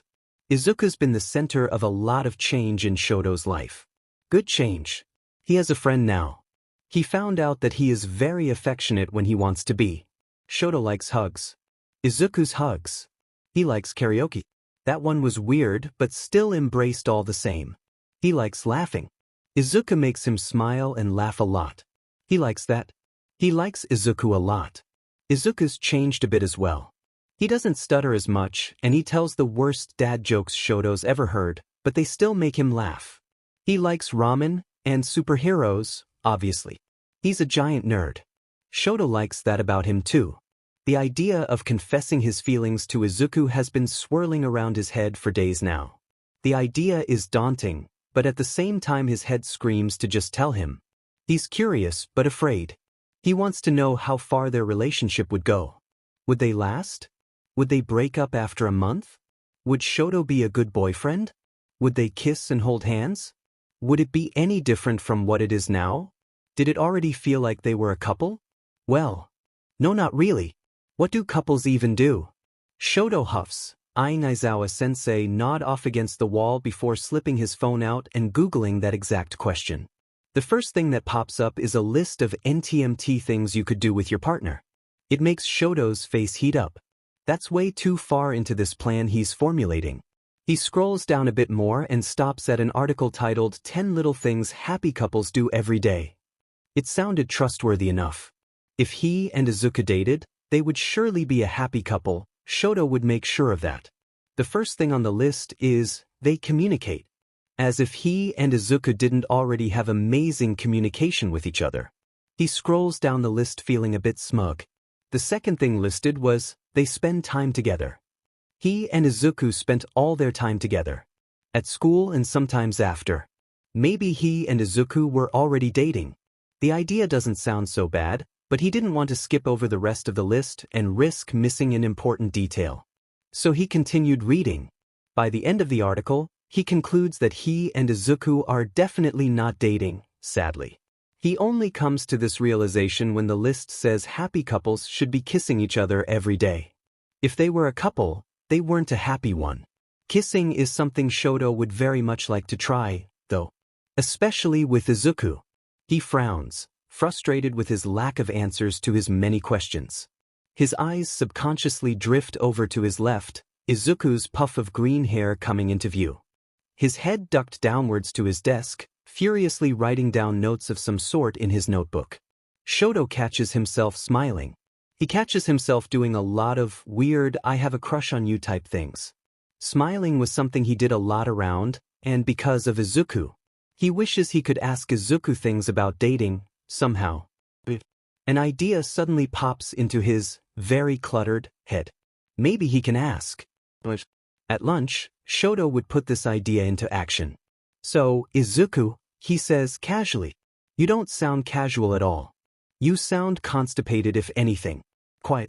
The boy in question looks up from his food tray, cheeks swollen with food. Yeah? Is something the matter? Shoto tries not to choke on his saliva at the cute display. Be cool. No, nothing. That's not what he wanted to say. What the hell? This is gonna be harder than he thought. Izuku blinks at him, his lip curling up a bit. Is there something on your mind? Shoto feels his cheeks heat, and he prays they aren't red. Yes, actually there is. Shoto gulps, quickly sipping some of his strawberry milk down, his mouth suddenly being very dry. Izuku perks up at that, putting down his chopsticks to give Shoto his full attention. Did you want to talk about it? Now you've made him worried, idiot. I'm sorry, no, I mean, yes there's something on my mind, but it's nothing bad. I just wanted to ask for some advice. That sounded like a pretty believable lie. Not that Shoto enjoyed deceiving Izuku. He was just really naive. Advice? About what? Izuku pouts, quickly shoveling rice into his mouth before placing his chopsticks back down. Shoto squirms a bit in his seat. How does he say this without being weird? I was wondering if you could, give me some advice on dating. He fights the urge to look away from Izuku's gradually growing red face. Was it weird to ask questions like this? Well, it's too late for that, he supposes. Dating? I never dated anyone. I can't help you with. Izuku, Shoto interrupts, lightly placing his hand over the boy's. The boy immediately stops talking, his eyes zoning in on their hands. Shoto's face blooms with heat as he quickly pulls it away, willing the blush to go down. It's okay, I just wanted to ask you some things. If that's okay. Izuku's face is a bright scarlet, but he nods yes anyway. Shoto notes this reaction in the back of his head. Okay, he mumbles. So, hypothetically, if you were to date someone, what would you look for in that person? Maybe that was a bit too obvious. He literally just asked what Izuku's type was without ever saying any of those words. Maybe Shoto's a genius. The blush on Izuku's face only darkens at the question. Me? Well, I don't really know. Someone who's nice to me, I guess. Shoto wants to face palm. That doesn't really help anything. Anybody could be nice to him. Shoto's nice to him. Does that mean he wants to date Shoto? That would be nice. Right? He nods. What about appearance? Appearance? Like what I want them to look like? Shoto nods, biting the inside of his cheek nervously. He's prepared to meet whatever freakishly high standard Izuku has. Well, I don't really have a preference. He mumbles, sending Shoto a wobbly smile. None of these answers are helping. At all. He'll have to dig deeper. Last question, do you currently have feelings for somebody? Shoto rushes out before he can convince himself not to ask. The smile on Izuku's face is wiped clean off. A bright red blush slowly crawls up his neck. That reaction could only mean one thing. Is that a yes? Shoto grits out, trying to keep the edge out of his voice. It's hard to do so when there's an a-hole out there that isn't taking advantage of having someone like Izuku pining after you. The boy nods, eyes trained to the side. Shoto's stomach is in knots. Out of all the questions Izuku could have given helpful answers to, It had to be this one. Would it have been better if he had just denied he had feelings for anyone? That probably would have hurt more. Anything is better than having Izuku look out for someone who wasn't Shoto. Do you have feelings for someone, Shoto? There it is. The million-dollar question. He might as well just tell the truth. Yes, I do actually. He says a little bitter. He's more annoyed with himself for not noticing it sooner. He spends all his time with Izuku. How did he not figure this out on his own? Izuku's face falls the tiniest bit, mouth quivering downwards. I hope it works out for YU. Shoto chuckles a bit, smiling pitifully. I don't think it will. Izuku's face crumples. Why not? The two-toned boy shrugs, letting his eyes drift away to the food trays in front of him. They like someone else, he answers simply. Izuku makes a choked sound in the back of his. I'm sorry. But that doesn't mean I'll give up trying though. Shoto interrupts, lifting his head to look Izuku dead in the eye. The boy blinks owlishly, another blush coating his freckled cheeks. I'll try my best to make them mine. He says this staring directly at Izuku. He feels like he's just admitted his feelings to the boy up front. But Izuku doesn't know who he's talking about. Much less that he's talking about him. Shoto knew one thing though.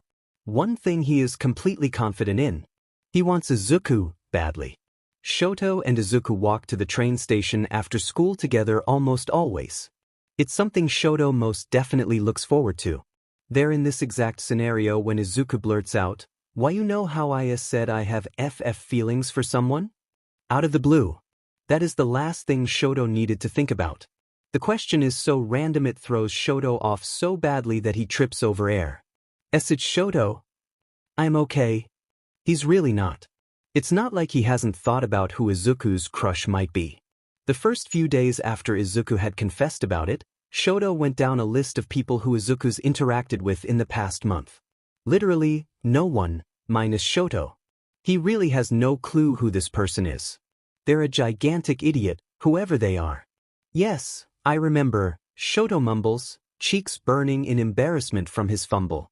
I remember what? Izuku asks, innocently. Shoto bites the inside of his cheek harshly. Izuku's not doing it on purpose. He really is just innocent. That you have feelings for. Oh right. That. I was wondering well. So, why you know how you're already teaching me how to be cool? Right. They haven't had a lesson since his father ruined their last one. That was almost 2 weeks ago. If he was being honest, cool lessons have been the last thing on his mind. Yeah, he answers lamely. He doesn't know how long he'll be able to keep this cool act on either. He wasn't even cool to begin with. Izuku sort of just pushed this image onto Shoto, and he was dumb enough to go along with it. Well, I was wondering if you could also, teach me how to get my crush to like me back. The boy stutters, wringing his hands nervously out in front of him. Shoto almost stops walking. He's so surprised. He wants to say no at first. It kind of reminds him of how their first conversation went. He was more of 2 months ago. Now, though, he doesn't think it's possible for him to deny Izuku anything. If he's going to do this, it has to somehow work out for him as well. How could teaching Izuku to woo his crush work out for him? That sounds selfish. Shoto is well aware of that. But Izuku's not the only one with a crush, sadly. I don't have much experience on dating and such, so my knowledge is limited, but if you'd still like me to teach you then. Wise. Of course. Please teach me. Izuku exclaims, then slaps a hand over his mouth when people turn to look at the commotion. He shrinks into himself when they keep staring. Shoto glares at all of them. They snap their attention forward quickly. We'll have a lesson tomorrow, at your apartment. Shoto confirms, walking a little closer to the boy, suddenly feeling this wave of protectiveness rush over him. We're starting tomorrow? Izuku gapes, blinking over at him. Shoto nods, biting the inside of his cheek again. It's a bad habit that he's developed over the last month. He doesn't want to blame Izuku for it, but it stems from him. Not that Izuku's aware of it. Izuku's not aware of a lot of things. Wait, we're due for a lesson anyway. Izuku hums thoughtfully, dropping the subject and letting silence engulf them as they walk the rest of the way to the train station. In the silence, Shoto takes to overthinking. It's what he does best. How to woo your crush. Is that what these lessons were about? If cool lessons already affect Shoto this much, what would those do? What did he just agree to? Shoto stayed up almost all night doing research about couples, and how they work, what they do with each other. It's the most effort he's ever put in for a lesson, embarrassing as that is to admit. All the other lessons he put together were very half-butted, because Shoto was just basing them off himself. These lessons are a bit different. He can't base these off himself, because he's never dated anyone before. He really digs his own grave, doesn't he? What idiot agrees to teach someone about dating when they themselves have not dated anyone to begin with? Todoroki Shoto, that's who. The optimist in him tries to convince him that all of this was a good idea. Who knows? Maybe Izuku will tell him the name of his crush. Surely he'll get some sort of answers out of this. And if he doesn't? Well then he'll just suffer like he deserves to. It's his own fault for agreeing to do this anyway. He sneaks a quick glance at Izuku, who's busy slipping off his school jacket and hanging it back in his closet. How could he say no to him? He shakes his head to clear his thoughts. Be cool, be cool. So, the first lesson on how to woo your crush is flirting. Shoto states, trying to sound confident in himself. He plops down on Izuku's bed and pats the spot next to him. Izuku's eyes widen to the size of saucers. Flirting? I can't flirt. He splutters, sounding incredulous at the idea. Shoto's lip quirks up at the display. He can't help it, Izuku's just too cute. Well, that's why you're going to learn. Come here. He demands gently, patting the bed once again. He watches as Izuku hesitantly joins him, fidgeting nervously with his hands. Shoto's heart is pounding.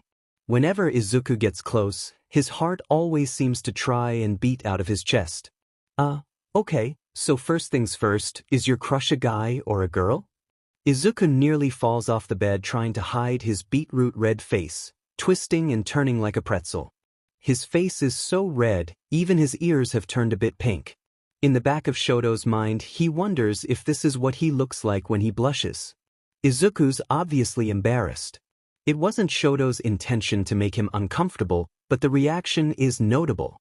In Shoto's defense, though, it was something he needed to know. Kind of. Sorta. Not really. The details aren't important if you really think about it. Do you are really have to KK no? Izuku stutters, still hiding away in his arms. Shoto gulps. Yes, he is not elaborating. If he tries, he might accidentally blurt out the real reason he wants to know, and he doesn't feel like humiliating himself at the moment. Izuku sighs wistfully, dropping his arms to his side but keeping his head trained down to the floor. Baby boy. And that's when Shoto almost slips off the mattress, his foot slipping on the carpet below the side railing of Izuku's bed. He steadies himself before he can completely tumble off, like an idiot, but the humiliation still stings all the same. Sorry, so, it's a b-boy. Okay, that's cool. Let's get started then. Shoto stammers, fixing himself back on the bed, dusting his breathes awkwardly. Izuku hums beside him, sitting stiff as a board. Shoto sort of feels bad, but contiguously is a bit relieved. At least he's not the only one feeling unbearably awkward. Shoto clears his throat in spite of any voice cracks. Okay, so, from what I read, a typical way to flirt with a guy is by making eye contact with them. He turns his body so that he's facing Izuku. Shoto's knee is touching his thigh. He tries not to think about it too much. Let's practice. With each other, Shoto adds, sounding significantly less confident with every word he speaks. Practice. Izuku squeaks, hunching his shoulders to his ears. Together. Blood rushes to Shoto's face. Why does he sound so nervous? It's making Shoto nervous. W don't have to if? No, I do. It's just a little embarrassing. Izuku interrupts, burying his head into his hands. Shoto squirms in his seat, fighting the urge to just get up and leave. His entire face feels so uncomfortably hot. Why is it so awkward? Izuku asked for this. Why did Shoto agree to do this? So we just all look at each other? The boy hesitates, fists clenching on top of his knees. Shoto clears his throat, nervous. Yeah, that's, sort of the point. Aren't. So, sit should W. Look at me. Izuku makes a choked noise in the back of his throat. Shoto blushes like a maiden. His mouth just says these things before he even knows what he's saying. A look at me, please. He rewords. It doesn't sound any better, now that he's said it out loud. Oh God, how embarrassing could this get? Izuku slowly turns his upper body to face him, shoulders still hunched, ears still a little pink. Shoto can't help but smile a little. Not at Izuku's expense. Just because Izuku makes him smile so easily. It's not his fault. How long do we have to look at each other? Izuku mutters, lifting his head a fraction to be eye to eye with Shoto's chest. It makes him squirm. Not long, probably. Just to practice. We'll see how it goes. Shoto confirms, trying to sound confident. He feels anything but confident at the moment. Izuku nods, lifting his head the rest of the way to finally meet eyes with him. Shoto's skin flares. Izuku is so cute. He takes a deep breath to calm his pounding heart. Be cool, be cool. They're looking at each other. Oh God. Izuku has such pretty eyes. They're so green. And Izuku's not blinking. Shoto chuckles softly, out of nerves and fondness.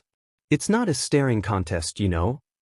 He smiles gently, nudging the boy's cheek with a knuckle.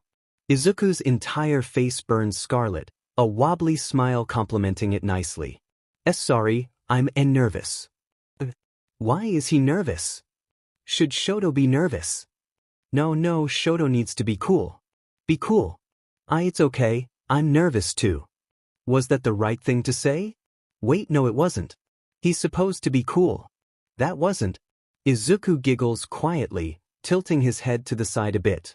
Shoto stops breathing for, a solid 5 seconds before reality slams back into him. I like your smile, he blurts, and then slaps a hand over his mouth, comically. Comically to you, perhaps, but to Shoto. Well, I am sorry, I didn't mean to, it just came out. But you do. Have a nice smile, I mean. What is he even saying? Every time he opens his mouth, something embarrassing happens. Maybe he just shouldn't talk. Izuku doesn't look offended, at least. If anything, he looks shy. But when doesn't he? Shoto deflates a little at the revelation. Izuku's always shy. Thank you, Shoto. There goes his heart. I like your eyes. They are really pretty.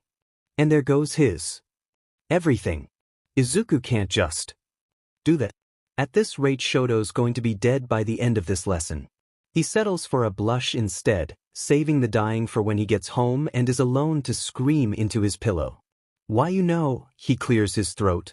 Complimenting your crush is also a good way to flirt with him. See? You're already a natural at this. Saying those words leaves a bitter taste in his mouth, but the hopeful look on Izuku's face makes it worthwhile. Shoto can feel his infatuation for Izuku getting worse by the second. He knows that having these feelings for Izuku was pointless, especially since Izuku already has a crush on someone else, but it feels good to see him smile. It feels good to be the one to make him smile. Shoto hopes the guy that caught Izuku's attention thinks the same way. Izuku, Shoto calls, playing nervously with his fingers underneath the lunch table. Izuku blinks up at him, a noodle hanging halfway out of his mouth. I have something I want to propose. Izuku slurps the rest of his noodles, wiping his mouth with the sleeve of his jacket. Sure, go ahead. I'm listening. Shoto gulps down his nerves, his mouth suddenly becoming very dry. Since I'm teaching you how to woo your crush, I have another lesson that can help with that. If you're willing to do it. Izuku furrows his brows, frowning a bit. That's not a good sign. Why wouldn't I be okay with it? Normally, why you don't ask these things? Oh, he's just confused. Not angry. That's good, he guesses. It doesn't stop him from squirming in his seat though, feeling like he's being interrogated rather than politely asked a question. That's the thing with Izuku. Everything feels amplified. Sometimes it's good, sometimes it's bad. It's sort of, it'll involve us going somewhere together. Shoto explains, successful in hiding how nervous he really was. At least he hopes he's doing a good job at hiding it. Probably not. Tea together. Izuku echoes, voice trembling softly. It was barely noticeable, but still noticeable enough for Shoto to pick up on it. He doesn't say anything. It wouldn't be fair, accounting for all the times Shoto's probably sounded like an absolute idiot while speaking. Shoto nods his head and takes a deep breath, trying to play it off by pretending to stretch his arms. He can't show how absolutely anxious he is to ask this. Izuku still thinks he's cool, somehow. He would not disappoint. It would be like a fake D-date. To show you what to do and what not to do on a real date with your crush. He feels so guilty suggesting something like this, mostly because he's doing it for himself. He thought the idea over 1,000,000 times, trying to convince himself that it was bad, and selfish and so many other negative things. But then he thinks about how regretful he'd feel if he at least didn't try. To watch Izuku be happy with someone else, it would sting. He wants to at least get a taste at what that might be like if Izuku had chosen him. A fake D-date? With YU. The boy stutters, red all the way to his hairline. Shoto squirms. Only if you want to. I just thought it'd. And no, I do wanna go on a date with you. That's a fake date, sorry. Izuku interrupts, making big gestures with his arms. He only does that when he's really excited. Or possibly nervous. It was probably the latter. Shoto blinks in surprise. Wait, really? You're saying why yes? He wasn't expecting it to be so easy. He even had a whole speech planned in case Izuku was wary about the idea. The boy falters. Are you just kidding? I thought. Shoto panics to object. And no, I was being serious. I just didn't think you'd say yes. Izuku frowns suddenly, looking offended. Why wouldn't I? I'll love spending time with you. Was? Why is he? Shoto's cheeks feel like they're on fire. Oh, thanks. I'll love spending time with you too. He's unoriginal. Nothing he says ever comes out the way he wants it to. He has lost all sense of poise since he met Izuku, he thinks. So, this fake date. Did you have something planned? Or should I? No, I'm gonna plan it out. You don't have to worry about anything. It'll be fun. Shoto promises with a small nervous smile. Izuku slumps in his seat, relieved. Well, if you need help with anything just let me know. I don't want you to feel pressured. Already has everything planned out, is the thing. He's just not saying that out loud because it's embarrassing and a little weird if he was being honest with himself. Who plans a fake date with your crush who has feelings for somebody else? Shoto does, apparently. I wouldn't have proposed this if I didn't think I could plan it out. Don't worry about it. Shoto says surprisingly confident. Izuku shoots him a small smile that tugs on Shoto's heartstrings like nothing else could. Did you know when we will be going out? Yes, he does. He knows the answer to every possible question Izuku might have about this spur-of-the-moment, fake date. I'll let you know when I do. He replies without missing a beat, punctuating his lie with a nervous chuckle. Izuku beams at him, seemingly more excited than Shoto was expecting him to be. Shoto was expecting to be being rejected, but this was a nice turn of events. Thank you for doing this, Shoto. I remember you told him you also have feelings for somebody, so if I can help in any way please, just let me know, and I'll do the best I can to help. Izuku declares, clenching his fists and looking deeply into Shoto's eyes with a determined sparkle in his own. If only you knew, Shoto thinks, sighing to himself. Technically, he's already helping by agreeing to go on this fake date with him. Maybe it'll be easier to get over him once Izuku confesses to his crush. Maybe it's just Shoto wanting a relationship. It didn't have to be with Izuku. No matter how much he wishes that were true, there's nobody else who can make Shoto feel the way Izuku does. And that's what worries him the most. It's a few days later when the topic of their fake date comes up again. Izuku brings it up, unsurprising enough. They're in Izuku's room. Shoto likes spending time there. Izuku has met his father. He probably has an inkling why Shoto always invites himself over. It's probably the same inkling why Izuku never questions him on it. What's different about this particular moment, though, is they weren't there for a lesson. They were just in Izuku's room, doing homework and occasionally having conversations about their classes. It was a nice atmosphere. Keyword, this. So, have you decided on a D-Day for our date? Izuku asks, very out of the blue. The way he asked it, though, sounded like he had been thinking about it over and over again. Shoto would know. He's the MSTR at overthinking and overanalyzing everything. He nearly drops his pencil from the suddenness of the situation he was just put in. 1 minute they're talking about math equations and the next they're talking about a fake date Shoto had come up with to feed his own ego. It almost gives him whiplash. Oh, yeah. I have. Next weekend if you're available. Shoto says quietly, knowing Midoriya-san liked to spy on their conversations sometimes. Shoto didn't blame her. I'm available, Izuku nods, smiling softly. Shoto smiles back, cheeks prickling with heat. It's settled then. Izuku hums in the back of his throat before turning back to his work. And like that, the silence engulfs them once more. The Friday night, before the fake date, Shoto gets a call from Izuku. Which is, already weird because Izuku never calls. He usually texts. He picks up the phone anyway, sleep becoming a second thought. Hello. He whispers, wary about how loud he is in case his father is still awake. Shoto? Sorry, I know it's late, but I wanted to make sure that you haven't changed your mind about tomorrow? Izuku sounds distressed more than ever. Like he's on the brink of a panic attack.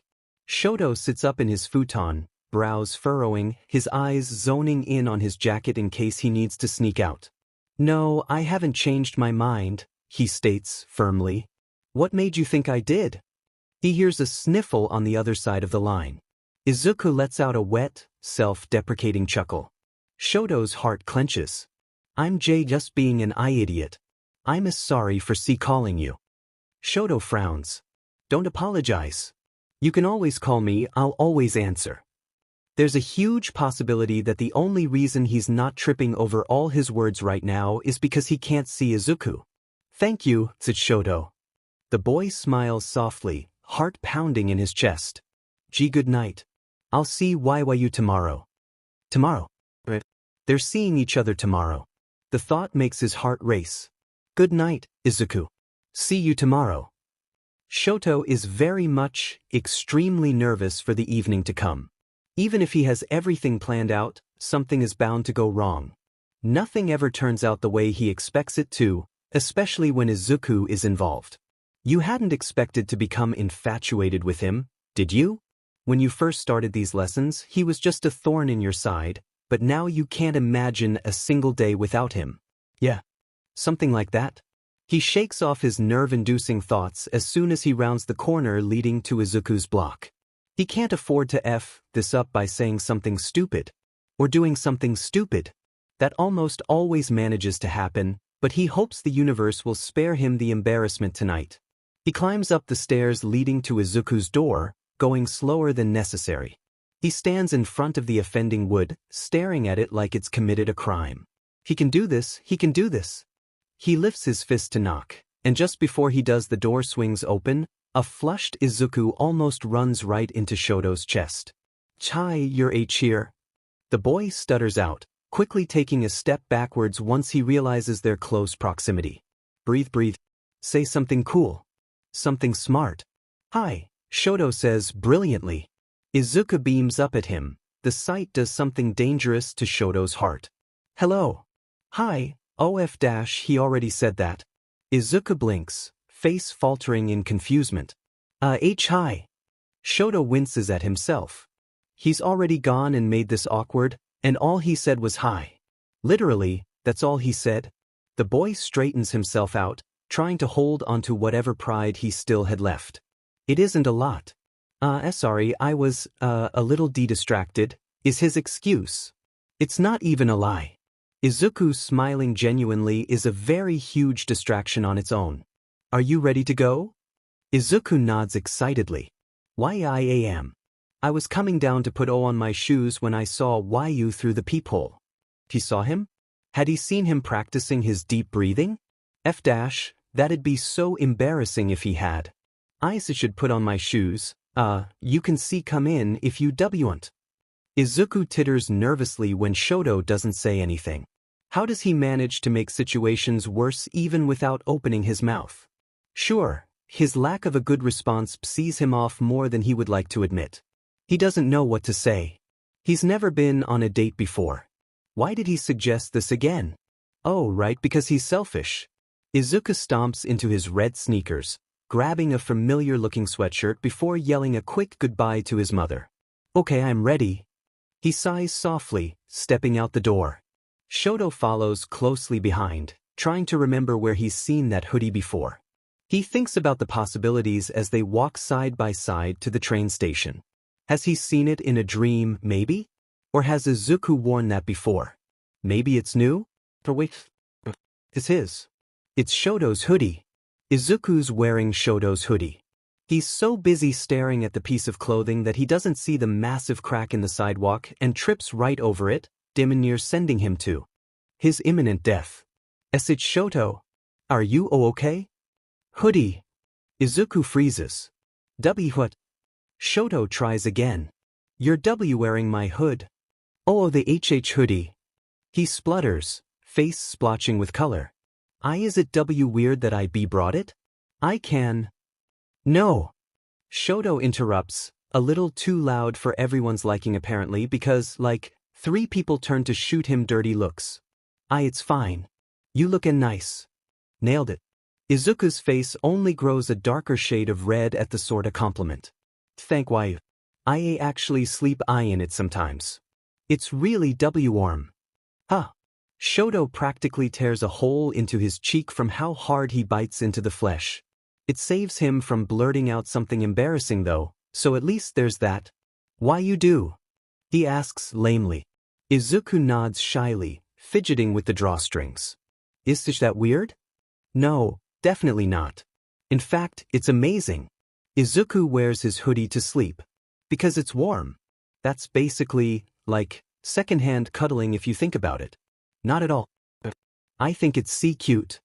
Shoto gives himself a mental pat on the back for that one. That's about the coolest thing he's said all day. I think why I'd think. Why yeah. Izuku laughs nervously, speeding up a fraction. He walks farther ahead of Shoto, who now has an accomplished grin on his face. Maybe today won't be so bad. It was probably just his nerves getting the best of him at first. He feels totally fine now. With this newfound confidence he picks up his pace, matching it with Izuku's. They walk the rest of the way to the train station in a comfortable silence. In the back of Shoto's mind he wonders how long this will last. The sudden confidence, he means. Knowing him, knowing Izuku, it won't be very long. He was right. Confidence isn't something that lasts very long for Shoto, weirdly enough. It's odd because he was the one who was on Izuku's but about being confident in the first place. Izuku was doing just fine, at least he looked fine. Shoto, on the other hand, is quite frankly a mess. For their fake date, he had decided right away that it would be somewhere public. With so many people around, it'd be harder to make a fool of himself in front of Izuku, is his reasoning. A roller rink is the perfect example of a public place. He even searched it up on the internet, and an abundance of people had also suggested that roller rinks were good first dates, so Shoto had just assumed it was the safest option. As soon as they had arrived, Izuku was ecstatic. And that was exactly his problem. Izuku isn't a problem. Far from it. But the boy was practically bouncing with every step he took, his voice was pitched higher in excitement, it came out a little shrilly at times. He never been roller skating. Izuku gasps, taking in their surroundings with wide, shiny eyes. Shoto lets out a shaky, definitely nervous, laugh. Neither. But I know how to ice skate, so I think it'll be fine. What about you? Izuku shrugs lopsidedly, turning his head to shoot Shoto a sheepish grin. I've never skated in my life. The boy can't help but to smile back, cheeks tingling. That's okay, I mean, I could probably teach you. If you'd like. Izuku nods enthusiastically. Of course. You've taught me so much already, it would only make sense. Shoto laughs nervously, walking faster to the skate rental booth. Is it weird that he offers his services so much? Did he word that weirdly? Shoto's just willing to help is all. Is that so bad? The pair grab their skates, walking over to a nearby bench to tie them up. Shoto can't help but to feel a twinge of nervousness in his chest. What if roller skating isn't like ice skating? He really can't afford to look like a fool today. I don't know how people make this look so easy. Izuku yelps, wobbling to stand on his, now wheeled, feet. They probably practice a lot. Shoto adheres, thankfully being able to stand without tilting over. The wheels instead of blades is a little daunting at first, but it takes little time to get used to. Thank God. See, can I hold on to you? J, just until I? Yes.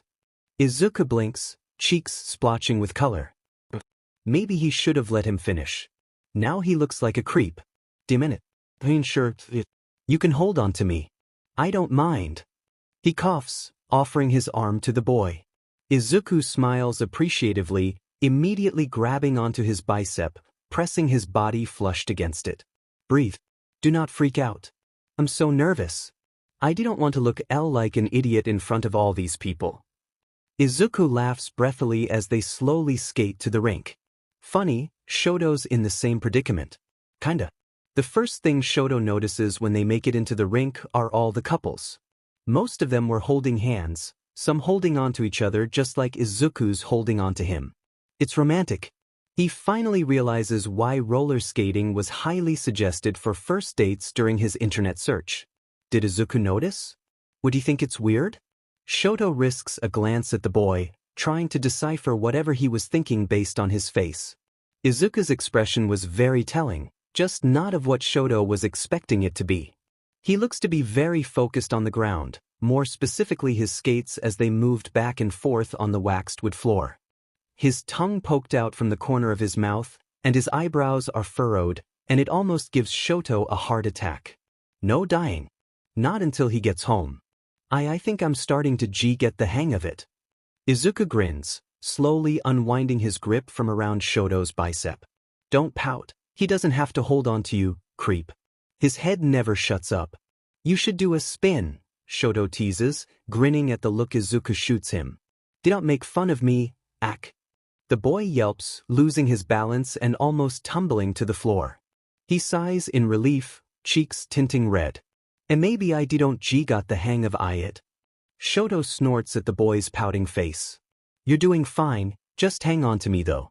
I don't want you to get hurt. Izuku frowns. I don't want to hold you back from having fun, though.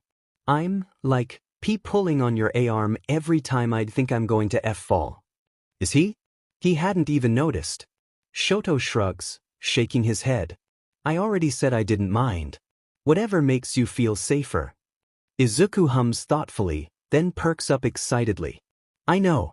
W could hold hands instead. They could what? Shoto trips over his own feet, making him tumble, which in turn makes Izuku stumble. It's a whole ordeal. A painfully awkward, embarrassing, horrifying ordeal. What happened? The floor was really slippery in that spot, I'm sorry. Shoto wants to die.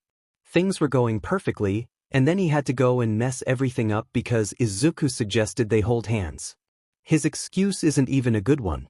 He just hopes Izuku doesn't think about it too much. We can. Hold hands. If it would make you feel safer. Or if you just wanted to. I wouldn't mind holding your hand forever.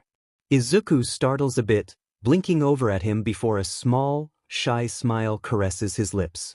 Why yeah, I would like to. For safety reasons, oh of course. Yes, safety. Yup. Shoto nods, very awkwardly. Safety. They're still not holding hands. Will they ever get to it? Or will they continue taking turns in saying the word safety? A warm hand suddenly grasps onto his, moving to interlock their fingers but stopping midway, leaving them clasped against each other. They're holding hands now. His hand is so small. Don't open your mouth, Shoto, don't even think about it. Your hand is very small.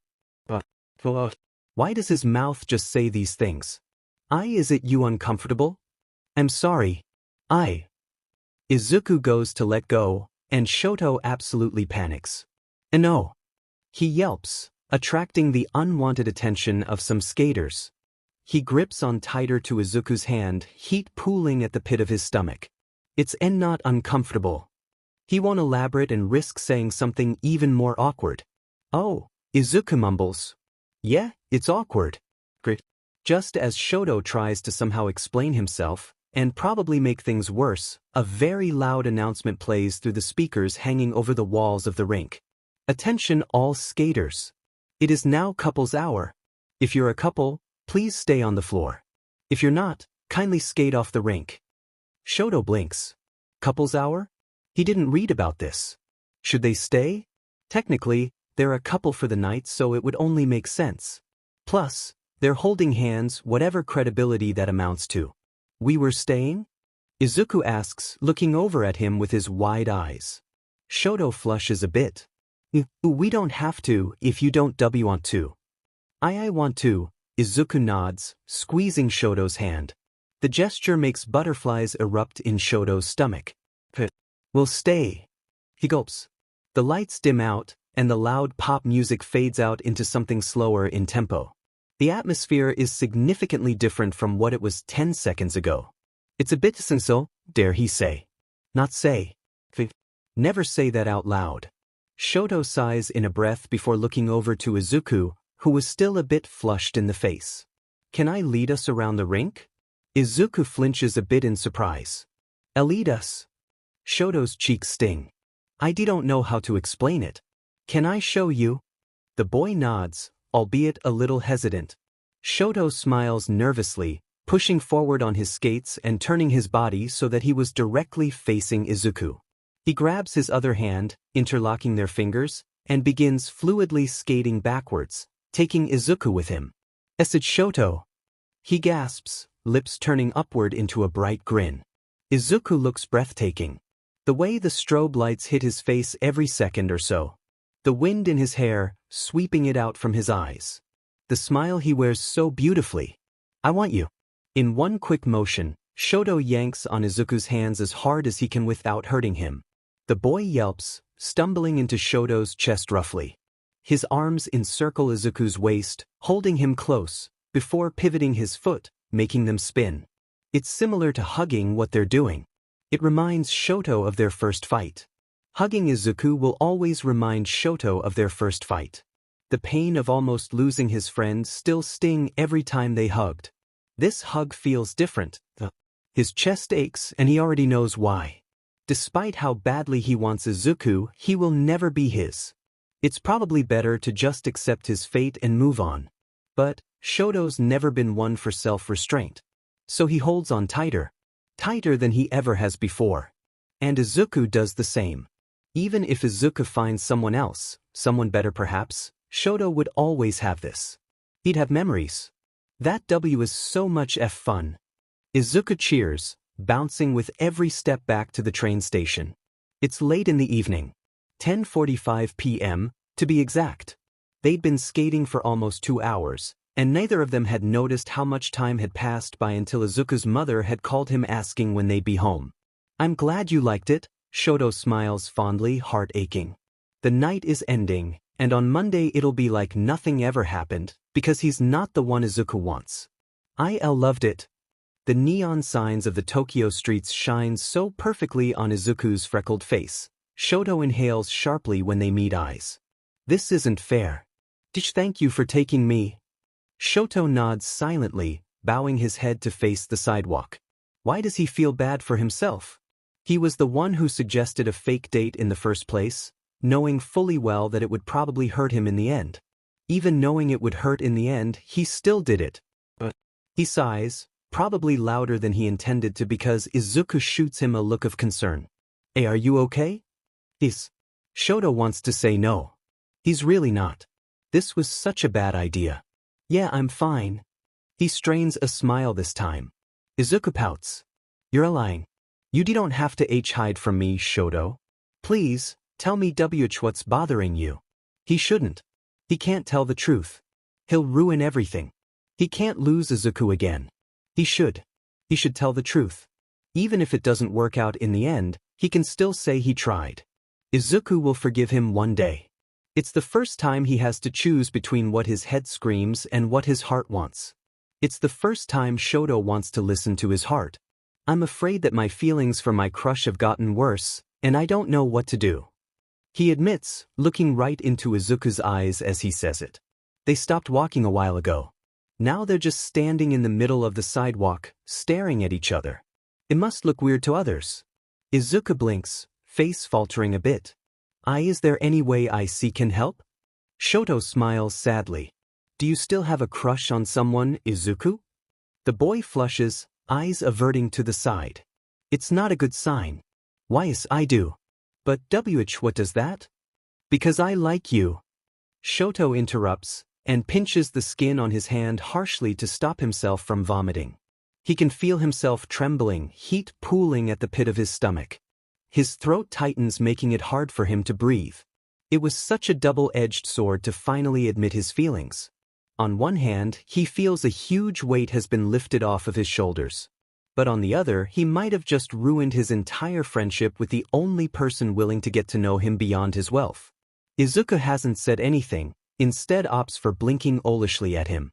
Shoto worries he hadn't heard him at all, and all the fuss was for nothing. Why you? Me. Izuku splutters, looking almost hysteric. Shoto can't help but to laugh a little. His reaction could have been a lot worse. At least he hadn't slapped him. I know it's weird, considering how I've been teaching you how to woo him. But I totally helped the enemy here. I don't know why I ever thought doing this would get you to like me back. It's Shoto.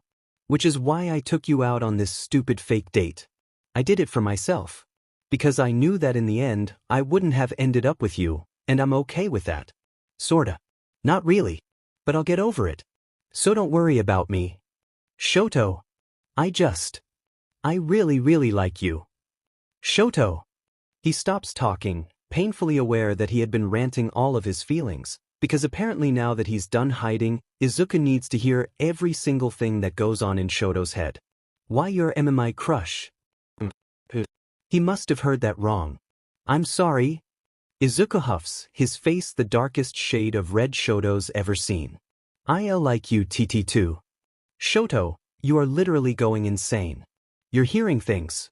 Are you just saying that to make me feel better? Because if that's the case. Izuku balks. It's a nut. Why would I? Because why you're too good. Why you're too good for me. Shoto sighs harshly. There's a light stinging behind his eyes, and he wills the tears away. There is absolutely no way he's going to cry in the middle of a Tokyo sidewalk in front of Izuku. Too good? For you? Are you kidding? Izuku scoffs, indignantly. It's the first time Shoto's seen him do that. Why you're the one out of my league? Why you're the one that's too good, Shoto? Don't say that. He cries, suddenly frustrated. Izuku's lack of self-worth always set him off. It especially does now. Izuku, you understand. Why you're appealing. On the inside and out. How can you not see it for yourself? The boy stares up at him, bottom lip trembling. Did he? Does he? A tear slips down the boy's cheek, and Shoto goes into a frenzy. I am sorry. I didn't mean to make you cry. I need you to know how wonderful you are. I didn't mean to sound angry, I swear. Izuku tackles him into a hug, throwing his arms around Shoto's neck and nuzzling his face into his chest. To say this was the last thing Shoto was expecting to happen was an understatement. Izuku slapping him was a bit out of character for him, anyway. Hagino? Yeah, definitely wasn't expecting this. Was never going to tell you how I feel, B because I always thought you were better than me. The only reason I asked you to teach me to be cool was because I thought it would increase the chance of you liking me back. Izuku whispers and Shoto hears all of it. Izuku had asked him for help those 2 months ago because he thought he was inferior to Shoto? Of all people? He asked for help because he wanted Shoto to like him back? Even when he was being the biggest a-hole on the face of the earth. Izuku is too good. Way too good. Shoto snakes his arms around the boy's waist, pulling him in closer. "I'm sorry I made you feel that way," he says into the boy's ear. Izuku barely conceals a shudder. It's not why your fault. Besides, that was months ago. They're silent for a moment. "Please, don't change the way you are. The Izuku you are right now is perfect. The Izuku you were 2 months ago was perfect. Every version of you is perfection. You don't need to change yourself to be cool. Or for people to like you. For what it's worth, I think you're the coolest person I know." Shoto rambles, completely aware that whatever he's saying might not be making any sense. It was worth a shot though. Izuku pulls his head back, and just as he opens his mouth to speak, his phone rings very loudly from the back pocket of his jeans. They pull away from each other quickly, matching blushes on either boy's cheeks. It's my mom, sorry." Izuku mumbles, embarrassed. While Izuku's distracted by his mother's inaudible yelling through the line, Shoto takes the time to go over all the events that had just played out in the 15 minutes since they'd stopped walking. He and Izuku like each other. What does that mean? Will things be different now? They definitely would be. Does Izuku want to be his boyfriend? Shoto would like that. Well, she's definitely angry with me since I'm not home yet. But she's not mad at you, so don't worry. The boy says once he gingerly hangs up the phone, shoving the device back in his pocket. Shoto sighs a breath of relief. He did not want to get on Midoriya-san's bad side. Especially now, since he was definitely trying to date her son. Only if Izuku wanted, of course. They didn't have to talk about it now. Shoto had a feeling they'd have many more chances to talk about things. So he drops the subject for the time being. They walk the rest of the way to the train station, hand in hand. What a dream. Shoto is equal parts nervous and excited for Monday to come. It's the first time he's ever looked forward to a day of school. It has everything to do with Saturday evening. Shoto hasn't been able to stop thinking about it, replaying the events of the night over and over again in his head, reliving them. The memories fill him with such an airy happiness, he feels as if he might be floating. He sounds like such a sap, but he's not exaggerating when he says he hasn't stopped smiling since Saturday. Not even his father's overbearingly annoying presence could bring him down from this high. Sunday night, he's unable to sleep. His head is filled with so many scenarios of what might happen when he sees Izuku again. Shoto gets about 3 hours of sleep that night. The next morning, believe it or not, Shoto is more energized than he's ever been in his life. It's kind of sickening really, how happy he is to go to school. His father even asks him if he's feeling sick during breakfast, it's so bad. Shoto promptly ignores him, rushing back to his room to put on his uniform, and then running out of the front door to the train station. He realizes it's way too early for him to be this excited, but every time he thinks of Izuku he gets a burst of energy. He probably looks like a freak to the other passengers on the train to school, sitting with his bag on his lap, smiling at absolutely nothing. But like he said, there was absolutely nothing that could deter his mood. Nothing. He lied. He lied so bad. He can't do this. Equal parts nervous and excited have now ratioed to about 70% nervousness and 30% excitement. The moment he stepped foot into the front entrance of the school building is when this whole happiness facade crumbled. Now he just feels nauseous and sweaty. Self-doubt really is a pain in the butt. He slowly walks the rest of the way to his homeroom class. Izuku's already in his seat. He's always there before Shoto is. That knowledge doesn't do anything to calm his frayed nerves. Shoto slides the door of class 1 open, and sure enough there he was. Sitting, waiting patiently, vigorously writing something down in his notebook. He's so focused he doesn't bother looking up to see who had walked in. Shoto's thankful for that. Maybe he can get to his seat without Izuku seeing him. He takes one step. Just one, and someone calls his name. "Hi, Todoroki-kun." It's Yaoyorozu. They've known each other most of their lives because of their wealthy families. Shoto knows her well enough to know that she's a lesbian and that she has a girlfriend. She greets him every morning, but for some reason Shoto has forgotten this. From the corner of his eyes he sees Izuku snap his head up. He waves awkwardly at Yaoyorozu before quickly walking to his seat. He makes sure to smile at Izuku as he passes by. He hopes it looks like a smile. Probably not. The rest of class goes by pretty quick. Quick and embarrassing because Aizawa-sensei called on him twice for looking at Izuku and then for thinking about Izuku. Yaoyorozu sends him a strange look. Shoto waves her off. Oh, how he wishes he could go back to being happy. That didn't last very long. He still feels like there's something eating away at his stomach, so at least he thinks he's excited. Nervous and excited. A nasty mixture of the two. Math and English class go by quickly as well. He's a bit surprised at how fast the day is going. With all these thoughts circling his head, he figured classes would stretch. They feel shorter though. Maybe because you want to talk to Izuku. Yeah, probably, but he also doesn't. Not in, like, a bad way, he just doesn't think he possesses the ability to form proper, cohesive sentences in a conversation with Izuku at the moment. He knows he'll definitely have to confront the boy at lunch. Not confront, what the hell? He's not gonna fight him, geez. They'll have to talk during lunch. That's better. About their relationship and what'll happen next. Shoto does not want to do that. He'd rather live the rest of his life not talking about the topic ever. But already confessed to each other, what else do they really need to talk about? Labels, boundaries, so many things, you idiot. Ano. No, thank you. No, a million times. He probably doesn't have a choice, though. Gah. Why is love so complicated? Before he knows it, lunch rolls around. Normally he'd be happy for the break, and happy to see Izuku too, of course. Right now though, he just feels like he might vomit on someone. He walks to the lunchroom, purposely letting a few people go in front of him in line. He's doing everything he possibly can to stall.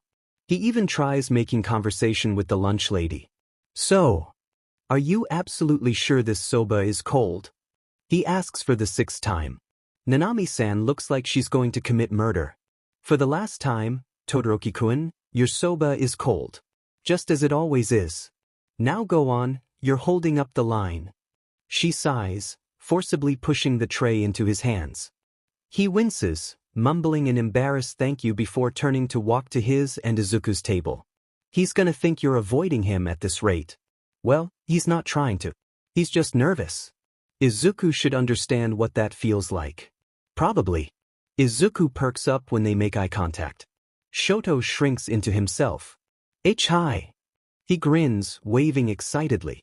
Shoto waves back silently, setting his tray down and taking his usual seat in front of Izuku. It feels so daunting to be sitting directly in front of him.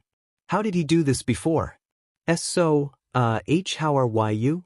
Izuku asks, breaking his chopsticks and digging into his rice. He was waiting for me.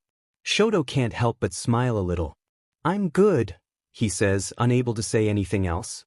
He wishes he could, but he feels like if he tries he's gonna say something embarrassing. Izuku goes unfazed, eye smiling at him before shoveling some more rice in his mouth. Why does he look so normal? Shoto feels like he's about to sweat his skin off. About a Saturday. Shoto bangs his knee on the table, he jumps so hard. They were going to talk about it now. Are you okay? Izuku gasps, choking on his rice. I'm fine, he rasps, cradling his knee against his chest, leaning his forehead against it. This was not the way he pictured this conversation going. It went more like this. I want you to be my boyfriend. Shoto smiles, grabbing both of Izuku's hands in his. Okay, I'll be your boyfriend. Izuku sighs dreamily, batting his eyelashes up at Shoto. And then they would kiss. That wouldn't happen. That's just wishful thinking. Are you sure? You hit your knee pretty badly. Izuku asks, snapping him back into his shitty reality. Shoto nods, dropping his leg back to the floor. It hurt like hell, but he was not about to let Izuku in on how his knee was pulsating. Yes, I'm fine. Sorry, I'm just dumb. Understatement of the year. Izuku shakes his head, pouting. Why you're not dumb? You're the smartest eye in our C class. Shoto inhales sharply. I meant like socially. I'm very socially dumb. He exhales harshly. Oh, Izuku says, looking off to the side with a troubled look. Shoto hopes it's not because of him. So am I. He declares suddenly, bringing his fist to his palm confidently. The gesture is so adorable, Shoto can't help but to splutter out a laugh. Izuku immediately goes red in the face. Why were you laughing? He mumbles, fiddling with his thumbs. Dumbass. He thinks you're laughing at him. Shoto's eyes widen, his smile wipes clean off his face. I wasn't laughing at why. Not, like I in the traditional sense, it's because why you're so cute. Maybe he should have just not opened his mouth. Why you were laughing BB because you think I'm cute? Izuku asks, voice pitched higher in embarrassment, if his red cheeks had anything to say about it. Shoto cringes inwardly. It's a normal thing, to laugh at something or someone cute. It's not a bad thing, it's just a natural reaction. This is actually valid information. Shoto remembers looking it up a month ago when he chuckled after Izuku let out a small burp. It was very cute. Izuku furrows his eyebrows. Why don't I laugh at why you then? You're plenty cute. Shoto's face douses in red. I'm not cute. Fully aware that his voice had cracked in the middle of that sentence. Izuku giggles, reaching over to poke Shoto's cheek. Why yes you are. He frowns, stubborn. You're cuter. Izuku squints his eyes at him playfully. You're the cutest, he challenges. You're the cutest in the entire world. Izuku flushes a dark red at that one. Why you're the cutest in the entire sea country. You're the cutest in the entire universe, Shoto smirks, knowing full well he won. Izuku flounders for words, sighing in defeat when he can't think of anything to one-up Shoto's statement. Fine, why you win this tea time. But you're still the cutest to me. Shoto chuckles, his hand itching to read over and grab Izuku's. He doesn't, because he's a wuss. And you're still the cutest person to me. I guess we both win if you think about it. Izuku giggles again. The sound makes Shoto's inside feel like mush. I guess we do. They eat the rest of their lunch in perfect unison, chatting away like it was second nature. Shoto long forgets he was ever nervous. The math homework looks so difficult. I could barely keep up in class. Izuku complains lightly, trudging out of the school gates with Shoto right by his side. I thought it was pretty easy. I could explain it to you if you'd like. Shoto offers, smiling fondly at the boy's whining. Izuku looks over at him with hopeful eyes. That would mean you'd have to come over to my apartment. Shoto shrugs. If that's the sacrifice I have to make, I am willing to make it. He teases, putting a hand over his heart for extra effect. Izuku giggles loudly, nudging his shoulder. The easygoing atmosphere reminds Shoto of Saturday night, which promptly reminds him of why he almost puked in the boys' bathroom that morning. They should talk about things. They need to talk about things. Shoto would have to ease into it. He can do that. He can be subtle. Are we dating? That was not subtle. That was anything but subtle. Dating. Izuku splutters, coughing from the sudden gasp he breathed in. I'm sorry, that came out way less subtle than I was hoping for. I think you were trying to talk about it during lunch, but then So, are we? Real nice. Izuku bows his head. His ears are red. He's embarrassed. I think so? I don't really know how these things work. Shoto nods his head in understanding. I think one of us is supposed to ask the other out. Izuku perks up, turning his head to face Shoto with wide eyes. Should I? Izuku, will you be my boyfriend? Shoto rushes out, clenching his fists by his sides. The boy blinks in surprise, cheeks flushing dark red. Sure. Yeah. Shoto tenses. Well, that was easy. Why you're my boyfriend now? Izuku hums beside him. They're quiet for a moment. Can we hold hands the rest of the way? Shoto asks. He's had a craving for it since Saturday, and since they were officially dating now, he's pretty sure he had full reign to hold hands. Izuku lets out a shy giggle. Why yes please. They hold hands for the rest of the evening until Shoto has to reluctantly go home. He has a boyfriend now. Izuku is his boyfriend now. Shoto falls asleep that night thinking of his boyfriend, Izuku. Did he mention he has a boyfriend now?